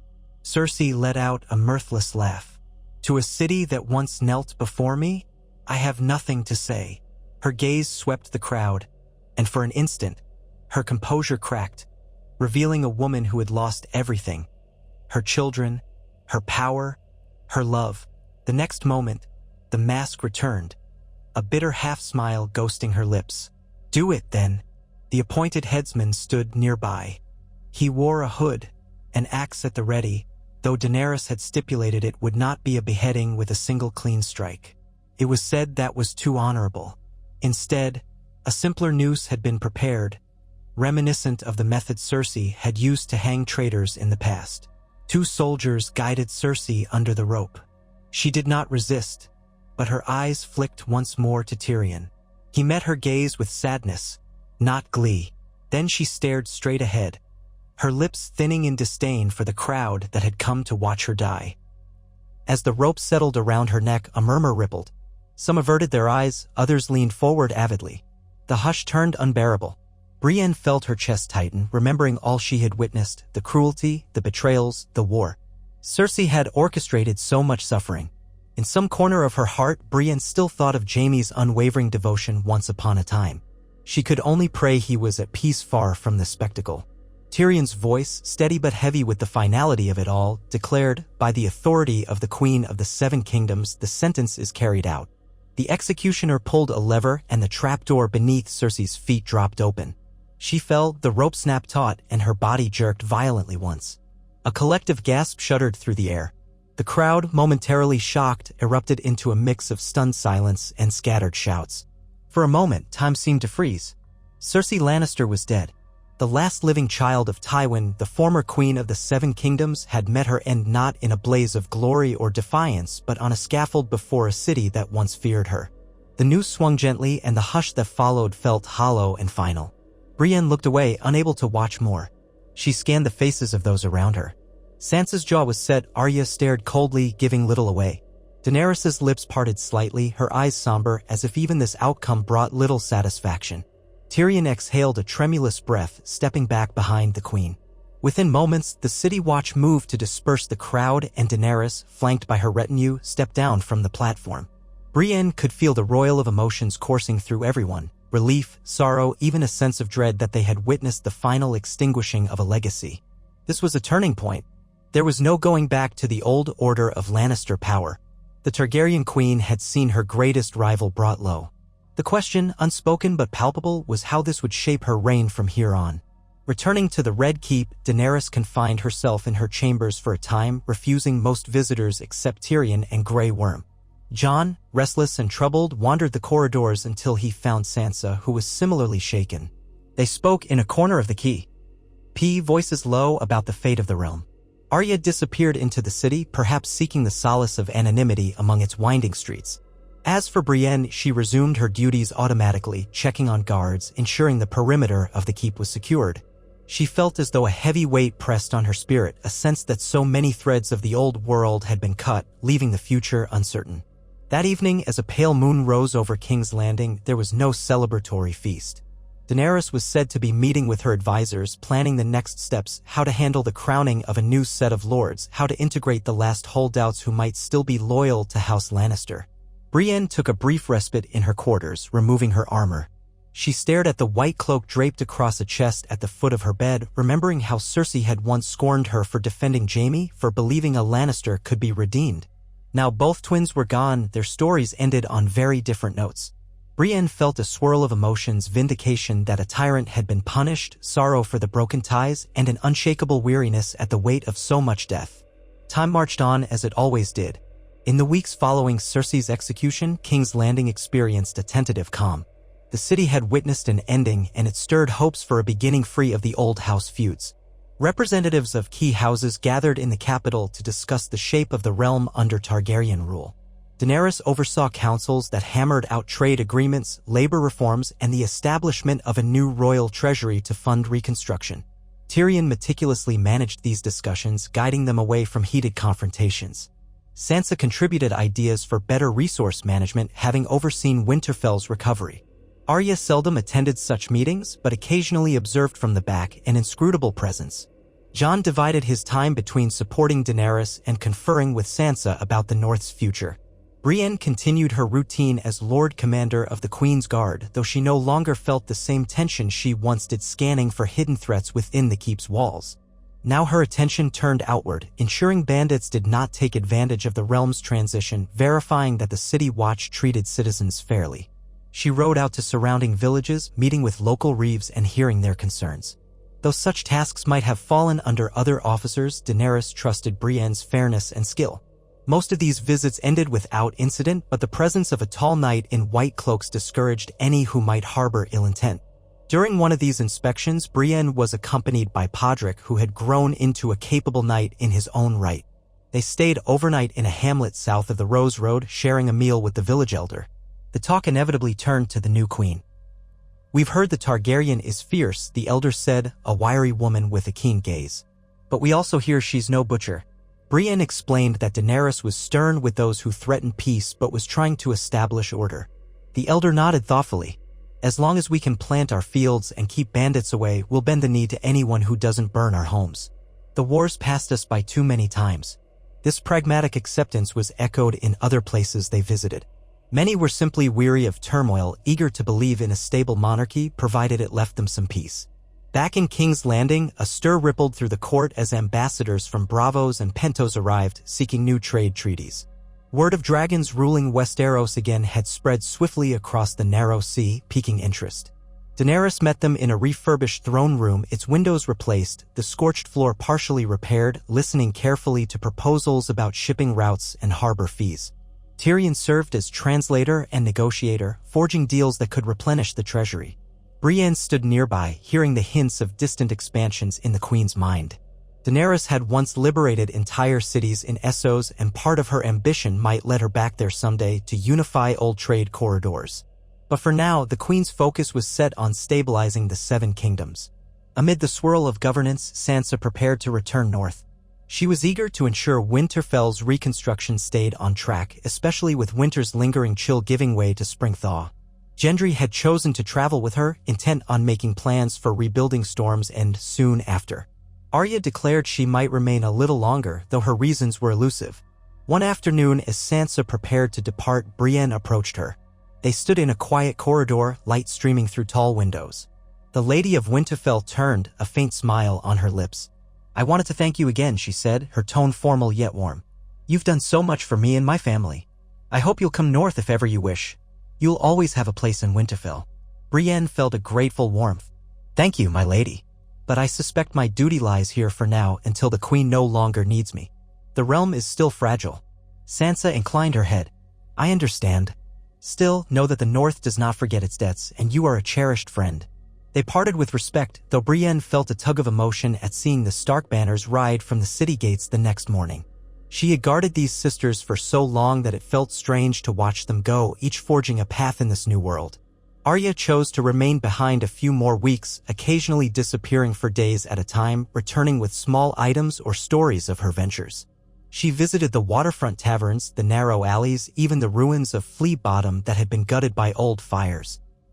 She never caused trouble that Brienne heard of, but her presence was like a silent wind, stirring the dust of King's Landing's underbelly.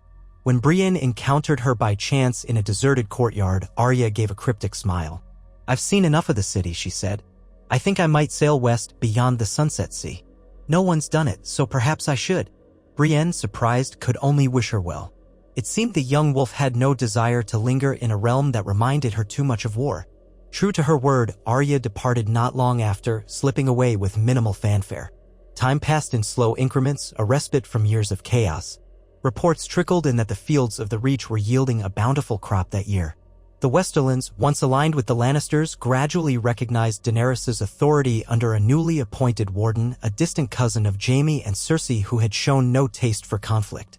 The Iron Islands, under Yara Greyjoy, maintained a careful alliance, holding to their independence in maritime matters but respecting the crown's broader sovereignty. In King's Landing, the guilds and merchants rebuilt shops, forging a sense of cautious prosperity. The City Watch, reformed under the Queen's edicts, tried to curtail crime and bribery. Tyrion's wry leadership and Davos's honest counsel guided this new age, while Daenerys presided with a blend of intensity and an unexpected capacity for compromise. Brienne found comfort in these small victories. Each day she rose to the call of duty, leading the Queen's Guard, patrolling the keep, advising the Queen when asked. Sometimes she helped train novices, forging them into real defenders of the crown. Other times she mediated disputes among knights who had survived the wars and carried old grudges. She remained a voice for justice, her blunt honesty a counterweight to the subtleties of court. Gradually, she realized that though the realm had lost so many, Jaime among them, it had gained a foundation for growth. She would honor his memory by ensuring no more needless wars sprouted. On a crisp morning months after Cersei's execution, Daenerys convened a grand assembly in the throne room, inviting lords from across the realm. This gathering was meant to celebrate the completion of the city's reconstruction, at least in its primary districts. The throne room itself bore new stonework along the walls, intricately carved with dragons and wolves, roses and falcons, a testament to the unification of houses that had fought side by side against the dead. Daenerys stood at the foot of the Iron Throne, which had been repaired and polished. At her side, Tyrion and Grey Worm. Standing a step behind, Brienne wore her polished armor and the white cloak that signified her station. Sunlight poured through high windows, illuminating the gathered lords and ladies. Sansa was absent, still in the north. Arya was likely halfway across some distant sea. Jon Snow, who had delayed his departure for so long, had finally gone north too, dividing his loyalties no longer. Yet in their stead were other representatives, Lord Royce of the Vale, Lady Beesbury of the Reach, the newly installed Warden of the West. Ambassadors from the free cities mingled with the nobility, eager to forge or renew trade agreements.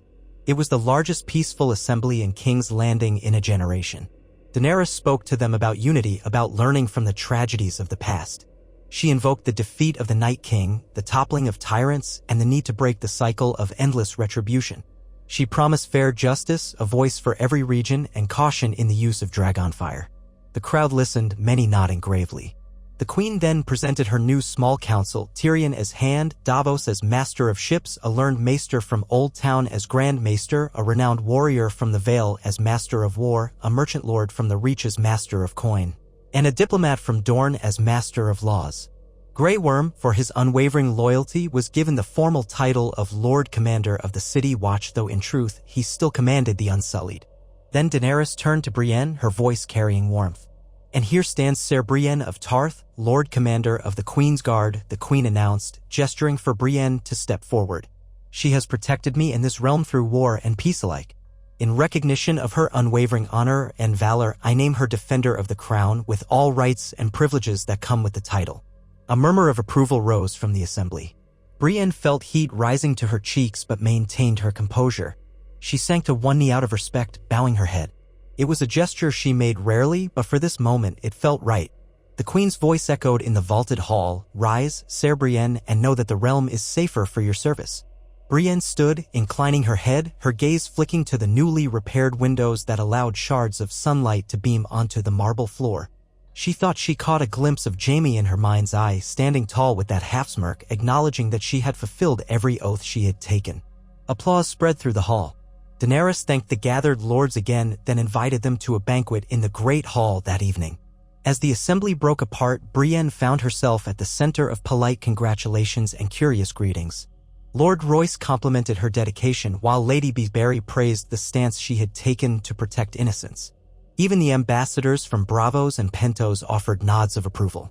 In those moments, she felt the realm's acceptance, a far cry from the days when men sneered at a woman wearing armor. If Jaime had once teased her as a beauty to mock her, perhaps now, in another life, he would have teased her about the fine ceremony and how she'd become the realm's revered knight. Yet the truth felt deeper than any jest. She had upheld her vows and helped create the stability that so many had died to achieve. That evening, the banquet was lively, though measured. The memory of war lingered, preventing extravagance, but spirits were high. Tables groaned with fresh bread, roasted fowl, and the first fruits of a new harvest. Wine flowed from the arbor, though fewer drank to excess, mindful of the solemn responsibilities that remained. Music played softly, weaving through the conversation. Brienne stood near Daenerys' table, watchful but allowing herself a faint smile at the sight of the realm's lords conversing, forging ties that might hold. Tyrion circulated among them, dispensing clever remarks that eased lingering tensions. Grey Worm sat rigidly, unaccustomed to feasts, but he accepted a few sips of wine when pressed by Davos. The hush of an uncertain future seemed to have lifted, replaced by a quiet belief that cooperation could endure. Brienne's mind drifted to the concept of home. Tarth was her ancestral place, an island realm known for its sapphire waters, but she had spent so much time wandering the wider world, fulfilling vows and forging alliances. Now she was firmly anchored in King's Landing as the Queen's shield. Perhaps one day she would return to Tarth, but for the moment, her duty bound her here. A part of her believed that, in serving this cause, she was safeguarding everything Jaime had sacrificed his life to protect. The thought brought her a strange solace. After the feast ended, the lords dispersed. Some would remain in the city to finalize matters. Others would depart in the following days. Daenerys retired to her quarters, along with Tyrion and Davos, likely to discuss the next steps quietly. Brienne took a last patrol through the Red Keep's corridors, ensuring the night guard was posted. She paused at a window, looking out over a city that glowed with torchlight and the faint luminescence of a waxing moon. The ghosts of old conflicts were still there, but the city had a different tone now, as if it were finally exhaling after years of holding its breath. Brienne's footsteps echoed softly as she walked the length of a hallway lined with stained glass windows. One depicted the dire wolf of House Stark, another a golden rose for House Tyrell, another a falcon for the Vale. At the far end, the glass showed a roaring lion for House Lannister, newly installed to represent the realm's history. She stopped in front of that panel, remembering the events that had led to House Lannister's downfall. In the swirling reds and golds, she thought she saw Jaime's face, half lost in the reflection. She lifted her hand and touched the glass lightly. "Thank you," she whispered, a private offering to a memory that lingered in her heart. He had believed in her, in honor, in redemption. And in the end, he had died to ensure the Night King could be defeated, giving the realm hope for a future that once seemed impossible. It was a quiet, personal act of remembrance. She stepped away, the hem of her cloak brushing the stone floor, and continued on her patrol, determined to honor all that had been won through the darkest nights. In the days that followed, the realm's business continued, but the atmosphere was markedly different from the gloom that had plagued the city for so long. Builders mended old sections of the city walls. Farmers brought surplus produce to market. The Red Keep no longer bristled with suspicion. Daenerys, her small council, and the various lords debated policy with far less rancor than before. Diplomatic letters went forth to bravos, lists, pentos, forging alliances that might enrich the kingdom. The Unsullied presence remained as a stabilizing force, but the City Watch itself grew more confident under Grey Worm's guidance, adopting some of the discipline the Unsullied were known for. Brienne sometimes watched these soldiers drill in the courtyard, recalling the chaos of previous regimes. It felt good to see order maintained without cruelty. Occasional troubles arose, banditry in the Riverlands, tension along the Iron Islands sea lanes, but each was addressed methodically. The new Master of War coordinated with local lords to dispatch forces where needed. The Master of Laws established clearer guidelines for prosecuting crimes, curtailing the corruption that had once run rampant. Brienne, seeing the results, felt a cautious optimism. No monarchy was perfect, and Daenerys' hold on power still depended partly on the fear of dragons, but the realm was beginning to function as a cohesive whole. During these intervals of peace, Brienne sometimes took private rides beyond the city, traveling north along the Rose Road or east toward the Blackwater Bay. She would slip away with Podrick or a small escort, exploring the countryside to see how the people fared. Villagers recognized the white cloak and offered respectful greetings. She listened to their stories of rebuilding, of forging a better life now that the wars were done. She seldom spoke of herself, preferring to hear how these small folk survived. On one such ride, she came across a traveling bard who sang of the Great War and the valiant knights who stood against the dead. A hush fell as villagers gathered to listen to the story put to music. The bard mentioned the king in the north, the dragon queen, the forging of alliances, and the final stand at Winterfell. Then, in a softer refrain, he sang of the lion who slew the knight's master with steel of ice and fire, redeeming a name once scorned, while love and duty guided his hand. The words brought tears to Brienne's eyes. She wondered if Jaime's soul, wherever it was, might take comfort in such a ballad told by a wandering minstrel beneath a starlit sky. She did not speak to the bard, even though she wanted to thank him for capturing a truth so rarely acknowledged by the realm at large. Instead, she lingered at the edge of the circle of listeners, the hood of her cloak pulled low, letting the gentle melody wash over her. The night air was warm, and a scattering of fireflies hovered along the darkened tree line. She stared into the flicker of firelight on the bard's lute, feeling Jaime's absence as keenly as ever, but also sensing his presence in the hush of the crowd. His final deed remembered in a line of verse, forging a testament to his transformation. When the song ended, applause and coins passed to the bard. Brienne turned away, remounting her horse. There were tears on her cheeks, but a softness in her heart that had not been there before. As the months rolled on, the rhythm of governance took hold in King's Landing. Daenerys' dragons, Drogon and Regal, occasionally soared overhead, circling the city or flying further afield to remind distant corners of the realm that Targaryen might still live. Brienne rarely saw them up close anymore. They preferred the wide skies beyond the city's sprawl. The queen herself was busy consolidating her reign, carefully granting charters to lords who had proven loyal. The City Watch formalized new patrol patterns, ensuring safety in previously neglected districts. Tyrion worked tirelessly to strengthen trade ties and repay debts to the Iron Bank. Davos oversaw the expansion of a reformed royal navy, mindful of potential threats from across the narrow sea. One evening, Daenerys summoned Brienne to her private solar. The queen stood by a window, arms crossed, gazing out at the twinkling lights of the city. On a table nearby lay a spread of documents, half-rolled parchments detailing troop deployments, harvest yields, and trade taxes. When Brienne entered, Daenerys greeted her with a thoughtful look. "Walk with me," the queen said. They exited onto a balcony that curved around the side of the keep, the stone warm underfoot from the day's sun. Below them, the city spread in a labyrinth of streets and rooftops. Far off, the Blackwater rush shone the moonlight. "Look at it," Daenerys murmured. "It's not the city I knew when I arrived. So much destruction, so much chaos. And yet, it recovers. Perhaps that's the true strength of this place. It endures." Brienne nodded quietly, letting the queen gather her thoughts. Daenerys inhaled, then spoke again. "When I first came to Westeros, I imagined conquering it the way Aegon did, with fire and blood. But I never fully realized what war does to people. I saw glimpses in Essos, but here it was personal. Now I find myself wanting something else.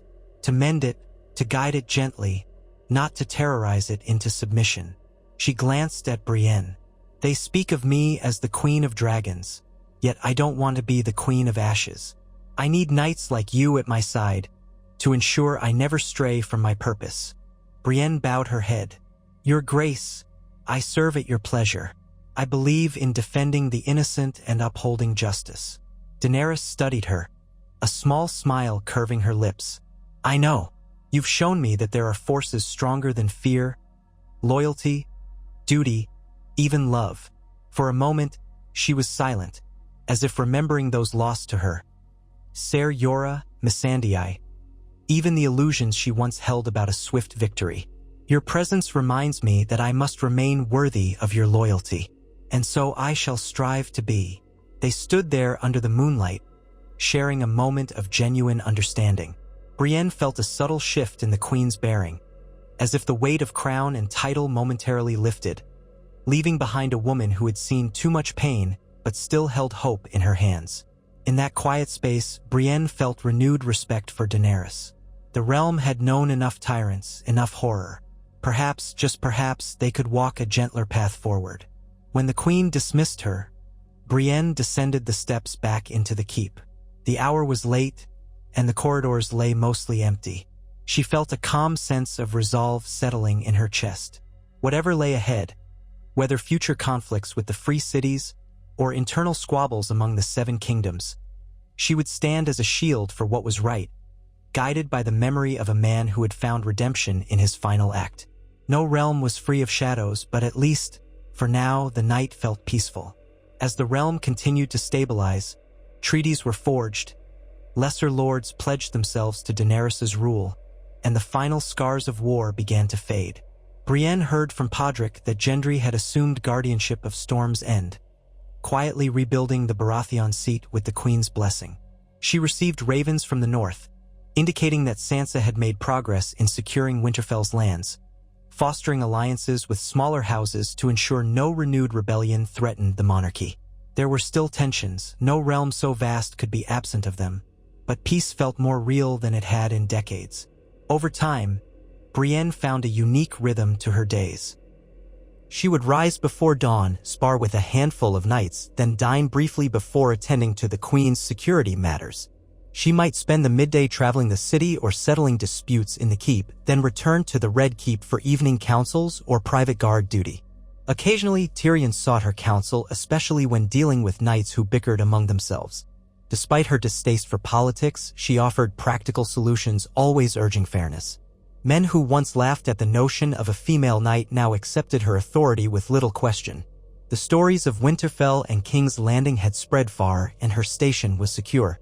In more reflective moments, she made small entries in a leather-bound journal recording her memories of the Great War, the final stand against the Night King, and the roles various individuals had played. It was her way of ensuring no name went forgotten, whether they had died a hero's death or survived to see peace. She wrote Jaime's name there, along with a concise account of his last act.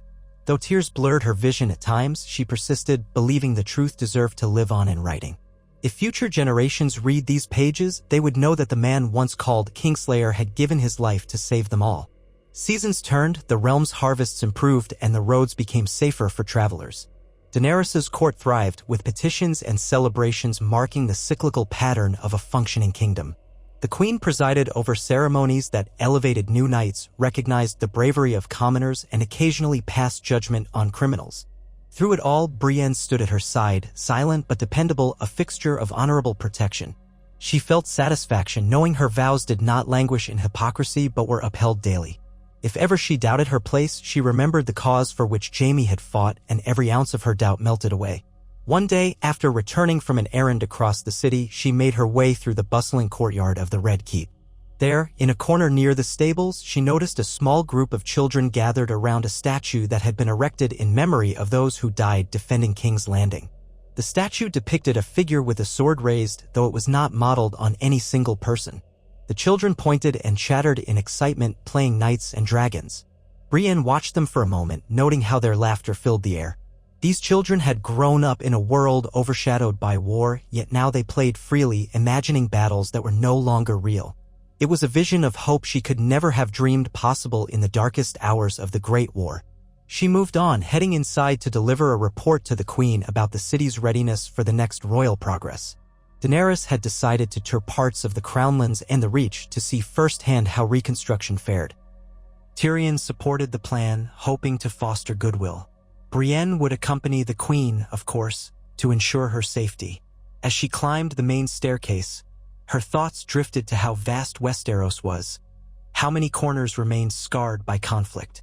Yet traveling the roads with a benevolent queen might signal a new era. She embraced the idea of riding forth again, not in flight from undead horrors or tyrants, but in demonstration of leadership that at least aspired to fairness. In the days before departure, the keep buzzed with preparations. Pack horses, wagons loaded with supplies, gifts for local lords, and plenty of guards. Brienne oversaw the selection of knights to accompany them, choosing those who showed both skill and restraint. As the morning of departure dawned, the courtyard was a sea of restless horses and shining armor. Daenerys emerged in a traveling cloak of deep indigo, scaled in design, Drogon and Regal swooping overhead in a lazy aerial arc. The Queen mounted a fine white mare, while Grey Worm led a detachment of Unsullied on foot. Tyrion and Davos rode in a comfortable carriage, wanting to use the travel time for planning. Brienne took her place near Daenerys' side, Oathkeeper at her hip, feeling the prickle of excitement at venturing beyond the city walls. They rode through King's Landing streets at a steady pace, the populace lining the route to cheer or simply watch. Some held flowers or waved scraps of cloth bearing the three-headed dragon sigil. Others gazed on in silence, still uncertain. Brienne kept her posture alert. She saw children perched on crates to glimpse the Queen's retinue, wide-eyed with fascination. Guards at the gates stood to attention, saluting as the column passed. Then, beyond the walls, the open land spread before them, fields dotted with huts and farm plots. Drogon and Regal soared overhead, occasionally alighting on hillsides. Daenerys took the lead, guiding her horse with confidence, though she often glanced up at her dragons as if remembering how they had once seemed unstoppable. Now they were symbols of power and protection, but not unbridled wrath.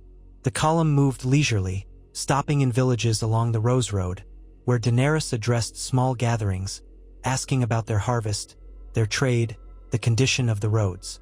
Tyrion listened intently, Davos took notes, and Brienne watched for any hint of trouble. Most people responded with a blend of awe and relief.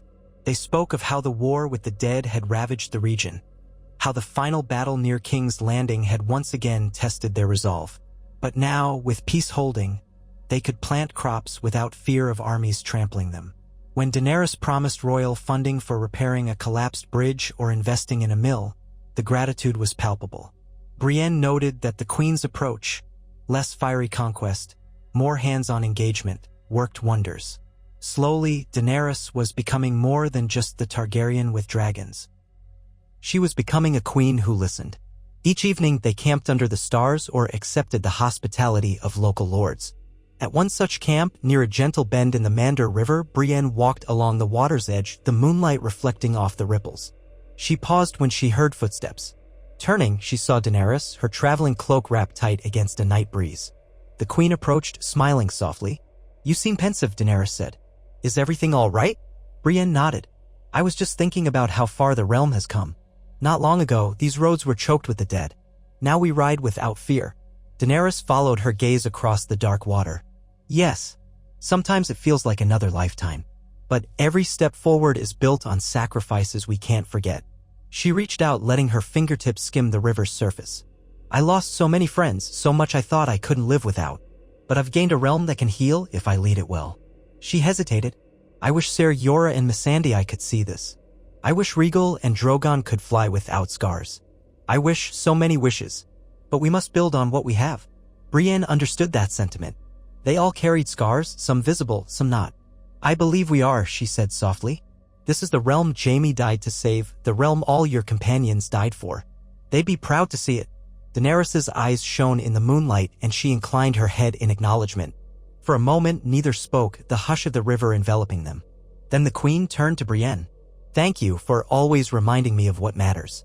You stand for honor when so many might let it slip away." They walked back to the camp in companionable silence, each lost in thought. Fires glowed amid the tents, and the soft sound of men and women sharing meager rations of ale carried on the breeze. It was not a grand feast, but a camaraderie forged in common purpose. Brienne spotted Tyrion sitting near a fire, scribbling notes by lantern light while Davos dozed beside him. Grey Worms stood watch on the perimeter, unsullied at his back. The dragons roost on a distant slope, their silhouettes outlined against the night sky. All felt quietly at peace. Weeks later, the royal progress concluded successfully, with Daenerys and her retinue returning to King's Landing amid renewed approval from the countryside. Lords from the Reach promised to send more grain shipments, and in return, the crown pledged more equitable trade terms. Brienne, resuming her place in the Red Keep, noted an air of optimism even among the city's poorer districts. The old tension, while not gone, had eased to a faint tremor. Life was never perfect, but it was stable, an achievement many had doubted possible. On a chilly evening, Brienne retired to her quarters, removing her armor piece by piece. She lit a small candle, its glow illuminating the worn surface of her wooden table. From a chest, she retrieved her leather-bound journal. Slowly, she opened it to a blank page. Setting quill to parchment, she began to write of the royal progress. How the queen had walked among the people, listened to their concerns, promised improvements. She described the newly built schoolhouse in a roadside hamlet, the budding orchard that replaced a battlefield, the laughter of children who knew war only as a distant tale. She noted how Tyrion negotiated compromise after compromise, how Davos used his common sense to guide them, how Grey Worm quietly ensured that no threat could ambush the queen. She wrote of Daenerys' resolve, her willingness to see not just cities, but the hearts of villages. Finally, as the candle flickered, she recorded her own reflections. That she believed the realm was on a path to healing, that the memory of the Night King's horror might one day fade to legend, that the countless dead deserved remembrance in every brick laid anew. And then she wrote of Jaime Lannister, the man who had once been her enemy, her reluctant ally, her friend, perhaps more. She wrote of how he had won the realm a chance at survival, how his final breath had severed him from a dark past and anchored him in an honorable present. She wrote it plainly, without flourish, for truth needed no embellishment. The quill scratched softly, forming each letter, each word a testament to a debt she felt would never be fully repaid. When she finished, Brienne pressed her hand to the page, as if sealing the memory there. She closed the journal, slid it into her chest, and blew out the candle. The darkness settled, gentle and comforting. The next day would bring more duties, more complexities of ruling a realm still in flux. But for this moment, she allowed herself a quiet sense of fulfillment. She had held true to her vows, protected those who needed it, and honored the legacy of the man who had sacrificed all. In the hush of night, she imagined Jaime's voice, not mocking, but proud. Across the keep, Daenerys might have been studying parchments or conferring with advisors. Tyrion might be drafting new proposals, Davos checking the ships in the harbor. Grey Worm and the Unsullied would be patrolling, ensuring no threats approached. The city would sleep under the watchful gaze of a reformed crown, one that sought to guard rather than terrorize. And Brienne, in her chamber, felt the slow, steady rhythm of her own heartbeat as the city's pulse finally matched her own. A vow kept, a promise fulfilled, and a future stretching out with the promise of dawn. Not a dawn of war, but one of renewal, shaped by the memory of sacrifice and the quiet triumph of hope.